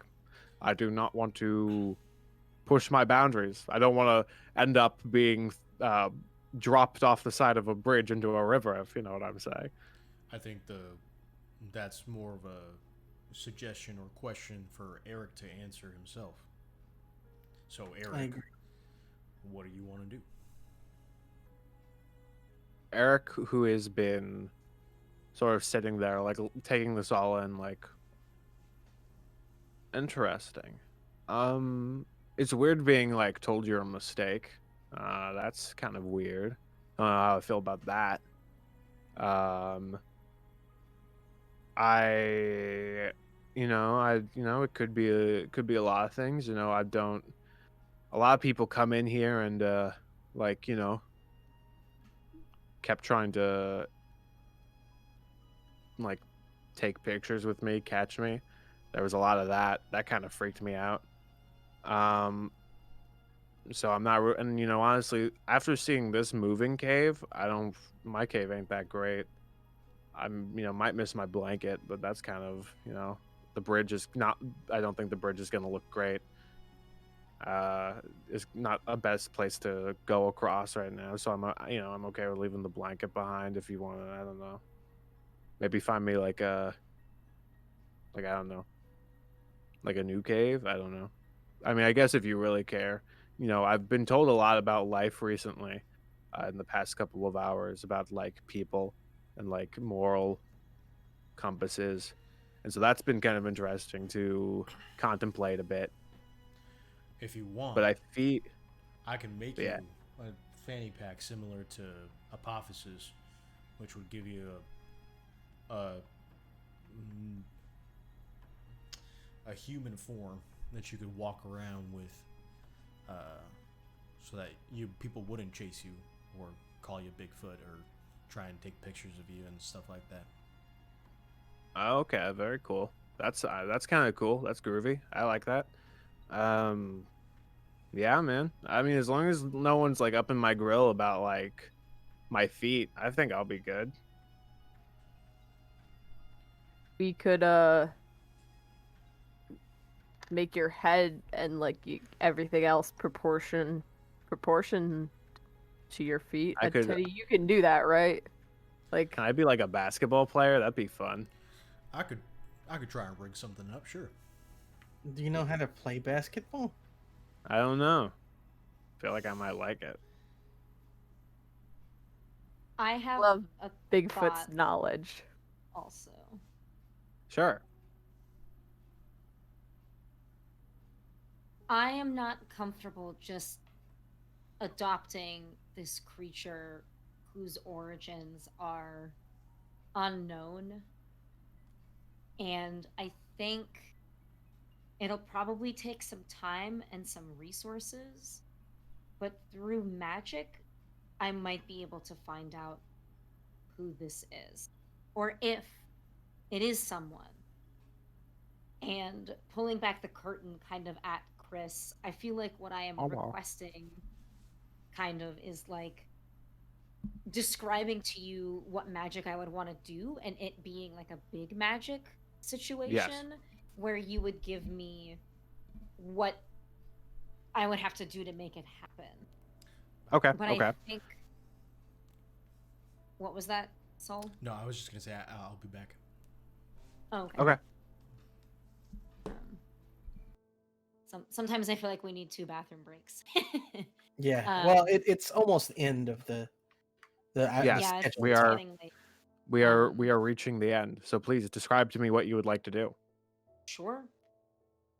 What I am picturing, what Anne is picturing in her head is like sitting on the floor, you know. I mean, I guess it would depend on you, so I'm not going to tell you like what exactly this ritual would be. But I think that Okay. what Anne would try to do is connect herself with Bigfoot, maybe holding hands or just something like that, and put her phone between them and just like simultaneously like using the magic that's within her, but also asking her superiors to give us the name or origins of this creature's consciousness, if Okay. that makes sense. And so Anne just wants to know who this is and if it is someone, because if it is someone whose consciousness was taken from them, she's not cool with just taking them, not cool with them Okay. not having access to their old life. If they were, whatever, I'm over explaining, but that is the magic that Anne would like to try to do. Okay. Cool. I'm going to say that Atticus will offer to help you if you explain this plan to everyone. Atticus will be like, "Well, I'm good for helping you out a bit, make that a little easier if you would like to. I would advise the side effects of tapping into one's soul and being to gain knowledge that even they themselves do not know is going to be very difficult, and I'm curious to see what you do. The side effects even I would not know, so I guess let's see." Are you saying I should go for it? Atticus is saying let's go for it. Quick question. Yeah, is this still big magic? Yes. Okay, what are the qualifications for it? I'm going to say that the qualifications is going to be that it probably is going to take a good amount of time. Like it's going to take a couple days to like sit down and be like, "Hey, I'm going to tap into your mind. This is going to be like a weird like seance kind of thing. Like let's sit down, stare at each other for a couple days, see what I get." Kind of thing. And so if you want, we can do that right now, or we can say, or we could say leave that to another session. But Have y'all communicated the big magic qualifications to us? Like in the train? Yeah, I think Anne would talk to Atticus about it, and I imagine they're talking back and forth about the specifics, and that's when Atticus would probably offer his assistance. Okay. And I would, of course, ask the rest of you if you're okay with that. I think Teddy would definitely be like, I think we need to stay on the move. So if y'all want to do this, then maybe the two of you, the three of you, stay here at this park to do your seance for a couple of days, and Anne, you can get back to us when you want to. But I don't think keeping the train stationed here for that amount of time would be conducive if those defectors are still out there looking for this book and it's on this train right now, and they got in so easy last time. Would I have any reason to believe that the spell could not be done on a moving train? Well, I mean, it could be done on a moving train. It's just a thing of like, you're gonna, it's one of those things where you could do it, like, you know, it's not, maybe there's an issue of concentration, but, you know, Teddy has talked about, and we've talked about in the past, how the train is stabilized to a degree, and so that's probably not going to, if you wanted, it's just a thing of like, you have to sit down in this place for several days and figure it out. Whether or not you want to take Atticus Campbell and Eric the Bigfoot with you on this journey with the train, where the book is up to you, is also a way you can think about this. And they would need the book too? No, they don't need the book. They don't need, it's just Masha's, or Anna's specifically, trying to use her superiors, like contact her superiors, and using combined magic with Atticus Campbell to link up with Bigfoot and discover his true identity. Mm-hmm. If there is one. Yeah, there's always a possibility that there's nothing behind the eyes, but I would leave it up to the party. Anne would be comfortable trying to perform the spell on the train, but failed magic can cause trouble. Anne doesn't mind staying behind because she knows she can get back, but then the party is down a powerful friend, and whatever. What is It's the price of big magic. Apophis, Alex? I think Apophis is immediately uncomfortable with the idea of Anne leaving, just because, like, he knows that, like, I think he specifically is not a big fan of the bunny group, and I think the idea of leaving one of the very few people he, like, knows well and trusts on this planet, just leaving them, like, there's these bunny people, just go in the woods and, like, we'll see you when you're done. I think that kind of unnerves him. I think he's gonna kind of just voice the fact that he's not gonna voice that entire thought. He's just going to say, is leaving Anne here a risk we have to take? There is danger out there, and while I know that Anne is obviously capable, I wish we didn't have to put her in unnecessary danger. And to put on top of that, we watched the man fall to his death, like, assumedly. Either one of two things: either he has in fact died, and his body will be found, and there will be an investigation. Regardless, there's always an investigation when a body is found, and that could lead to you being discovered doing this ritual, or being detained for questioning, or any sort of thing like this. especially given that you were one of the last people to be seen with him. Or he survived, and he's going to come back for that car that's, right outside, and I don't think he's going to be too pleased with you. If I could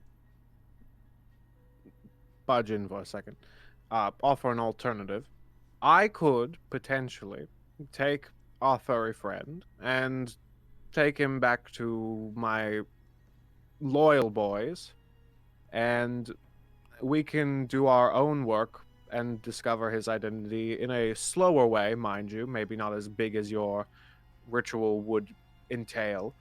It would take longer, but it would be overall safer to have less chances of side effects of such, and then you get rid of the issue of having to care for the Bigfoot, or Eric, I apologize, and you don't have to lose a friend. I could just offer that as any reconciliation. I could also but I'm also down to getting it done quicker in the sense of a couple days by hanging out here or at the park and doing it with you, Anne. I'm also, as the kids say, down to clown. I am. I can get freaky. It's crazy. Teddy, if you are okay with me doing magic on the train, that seems to be the preferable option. I know this thing is your baby, and I'm not going to force you to do anything that you don't want.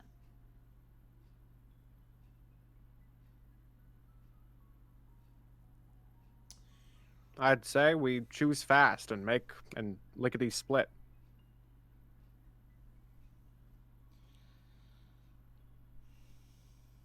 Oh man.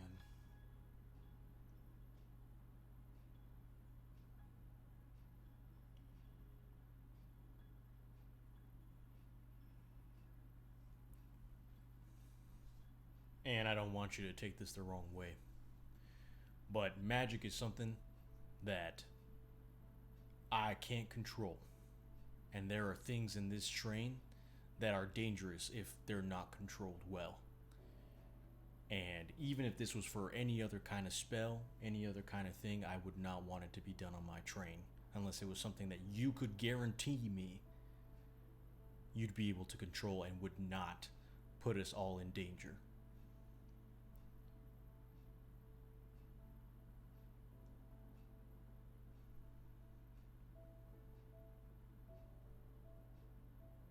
With Atticus's help,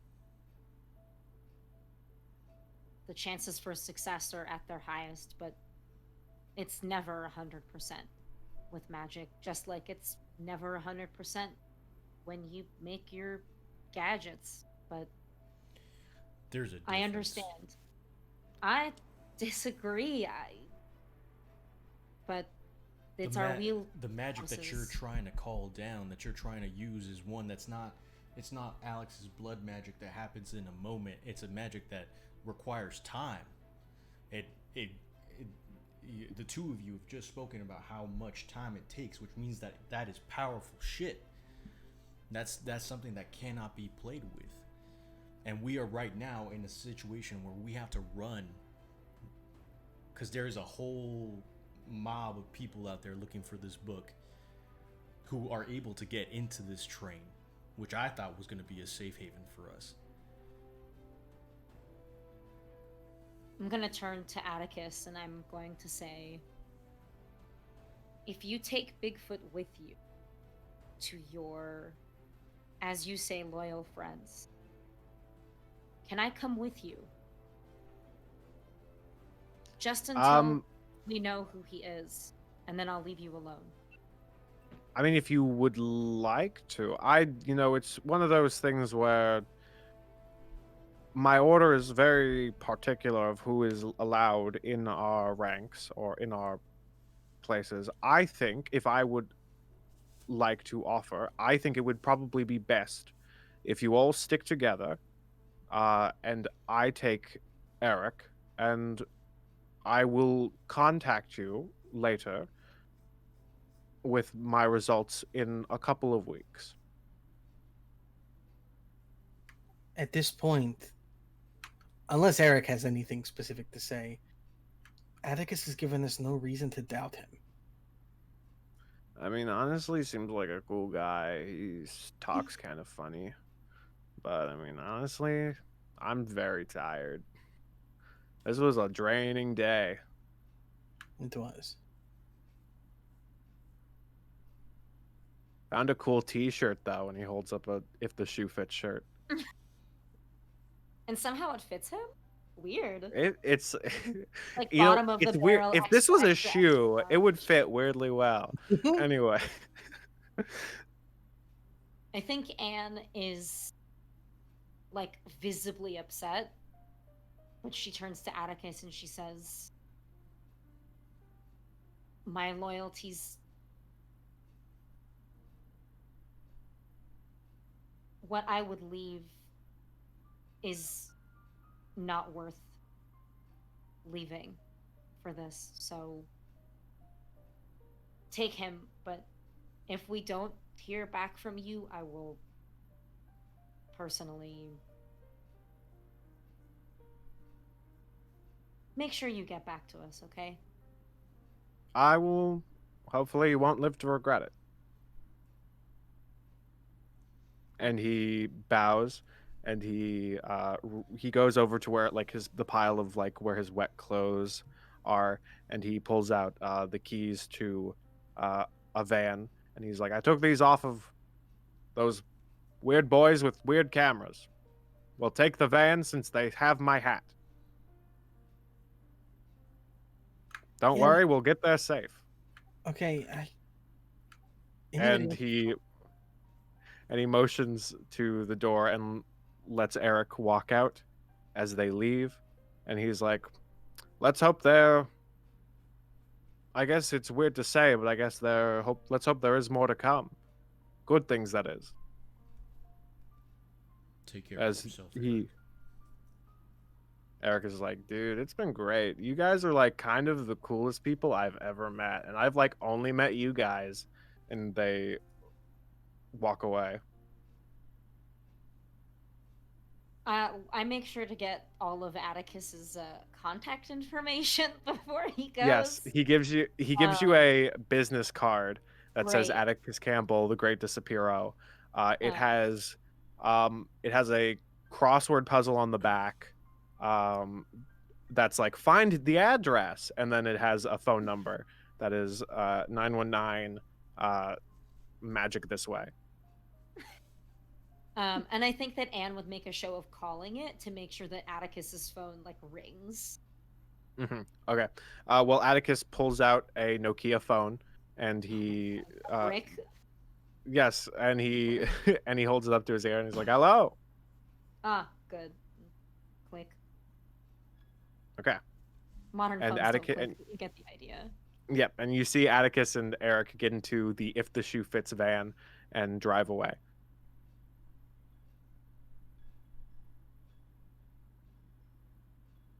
And so our crew is left with new ideas, new points, a new organization to fight. How quickly these group of people will try to do another attack, who knows? Maybe they won't, maybe they will. It is truly undeterminable at this point, as our heroes have reached a somewhat bittersweet ending. They have saved Bigfoot from the clutches of a foot crazy British guy. They saved the lives of a very not great quality film crew, and they've overall just, and so what should be a win feels like a loss for the knowledge that they've gained that there is more to come. I have a question for the keeper before we kind of close out, which is that when Anne succeeds in what her superiors ask her to do, they tell her. Okay. Does she get confirmation this time. You do get a text that is like a thumbs up. Great. Cryptic. Love it. An emoji. Oh, God. Are my superiors just like Gen Z? Just some like Gen Z god? Anyway, thank you. Teddy, Okay. or if possible, Keeper. Yes. Teddy would also be. He would want to continue to scan the Book of the Evening, and then at the same time, he would want to, while getting the train going, ask Old Tex to relay any sleep anomalies while Chuck was sleeping, about any, if his heart rate elevated, if he said anything during his sleep, any names, any places, anything that seems out of the ordinary, specifically trying to find out if Chuck has mentioned anything more about like a deal that he might have made in the past. So as you sort of listen over this, like your baby monitor tapes of like activity in Chuck's brain, you see like, he tosses and turns in his sleep. He doesn't sleep well in his old age. His bones hurt. He has nightmares a lot. He just sort of like goes around. Most of it is just like him saying, no, please, I'm sorry. The couple things he says that aren't on the same line of that is he says the name Daisy and he says New York. And that is all he says in his mind. And also, every now and then he mentions up Big ZD's and the next burger he will get. Right. And this is all before like the people attacked the train and he woke up and everything. Yes. Walkie. Yeah. Cool. So cool. Shall we get into end of mystery questions? Let's do it. Sounds Okay, good. so did we conclude the current mystery? Yes. Did we save someone from certain death? You did save Eric. Did we learn something new and important about the world? There is a magic order of magicians. There is a lot of different apocalypse stuff. Did we learn something new and important about one of the hunters? You could argue we just learned something about Chuck, and more stuff about Apophis' background. So that's all 4. Oh, that's two points of experience, 2 points. right? Yep. Yeah. Alex levels. Guess what? You're Does Anne level up? Yep. Anne retires. This is it. This This was her out. And so the stress is too much for Anne. She just turns in her badge and gun, and she's just like, "Get me the fuck out of here." Anyway, I'm sorry that this went past midnight, guys. Thank you for sticking around with us. I think mine went to like 1 a.m. So Did it? I don't remember. There was one that went for like 5.5 hours. Anyway, I apologize. I didn't expect this to go so late, but so things happen. But thank you guys so much for being a part of this. I hope you enjoyed it. But yeah, a lot less feet jokes this time. Sorry, guys. I know that everyone liked that. especially Eric. Yep. Was his favorite. Yeah. Yes. Mhm. Yeah. Great job, Chris. This was a lot of fun and very. My brain was working overtime a lot of the time. Yeah. Just to try and unravel things. So. You made me think. Yeah. Nyeh. I'm sorry. I apologize. But anyway, thank you guys so much again. I guess we'll be back next week, right? Nothing planned, nothing to get in the way. No. As far as we're concerned, yeah, we'll be returning next week, with me as the keeper. Yes. So. Oh no! We will. Oh yeah. Oh, we're about to get. Oh yeah. The train. No. The tray. I didn't do anything to the tray. It was fine. Drops us TurnTables off RPG, baby. He's just like, I'll be back for you guys What in an goes hour, around and then he just comes doesn't come back. around. But yes, I think. Does anyone have any anything else to add before we sign out? Subscribe to if- Twitch Prime. It's literally free money. Come on, guys, please. Just Yeah. connect your Amazon Prime account. Join the Yeah. Discord. Join our Discord. And also, Wait, if you're a night owl and are like, man, I had fun on Twitch, go check out AGDQ. They're probably on the front page of Twitch because they got a lot of people who watch them. Oh, sorry. Masha, I didn't notice. It's all good. No, you're good. There are. Oh. Snap! Oh, thank you. No. Oh my goodness. I am Yeah. officially subbed to the channel now, so We thank did it, you, guys. Womanken / other Chris. Yes. Oh man, yes. Thank you for everyone who subbed, everyone who followed, everyone who just watched tonight. Your support is just incredible, and we're very thankful for it. And we hope that you're enjoying the stories that we are making for y'all. And we've got some more stuff coming up too. Let's see here. And Thank you. yes, Good night, thank guys. y'all so much. Yes, good night. And we will see Have a y'all good next week. week. Good night. I Yeah. love you. Good Love night. you. Night, Good Mom. night. Don't let the bad bugs bite. What Masha said. Yeah.